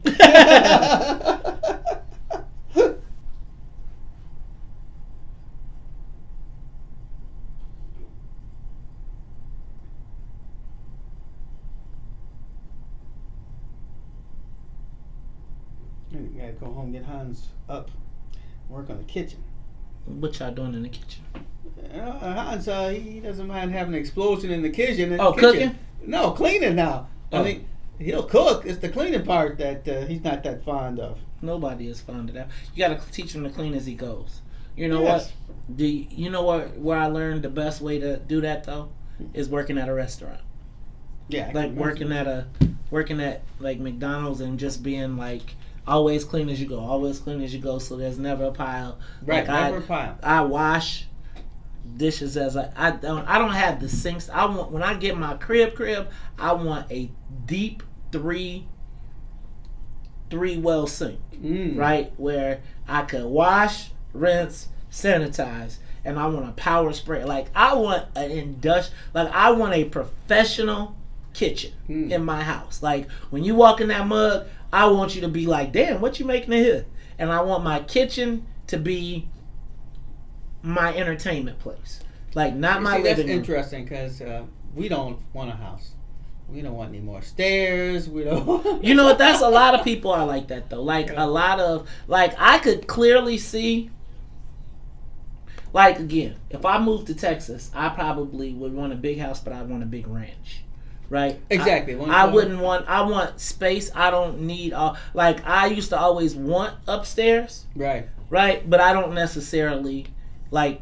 I ain't gonna lie. Making that trudge when I'm like dead tired up the third flight, Right. I'd be like, God damn, like I could just sleep right here. So I think, yeah, I feel like, well, I forgot where I was even going with this. I completely lost where I was going. Damn, we did good on stars. We made $300 on stars today. We already made almost $2,000 this week. We could get us a video wall. Hooray! The world is good. Yeah, man. I think we're gonna do, man. Todd, I really think we have the ability to really be touching like 500,000 people a month. And at 500,000 people a month, that would make us one of the biggest social media entities. Literally, like at that point we become a powerhouse. Like that point, you cannot be with us, you cannot not come, but you gonna find yourself because we're gonna dominate the space where nobody else is. And in the meantime, I want to buy a radio station, so I'm still looking to buy a freaking station. Tom Cullen used to be a DJ. I think that was his first job out of college. And I think in Kenosha he told me. See how that worked out. Radios can be tough. Radio business. Nice to be white. Nice to be and white. who would want to live in K-Town for very long? Right. All right, y'all. We're going to get up out of here because I need to go do some stuff before I come back to do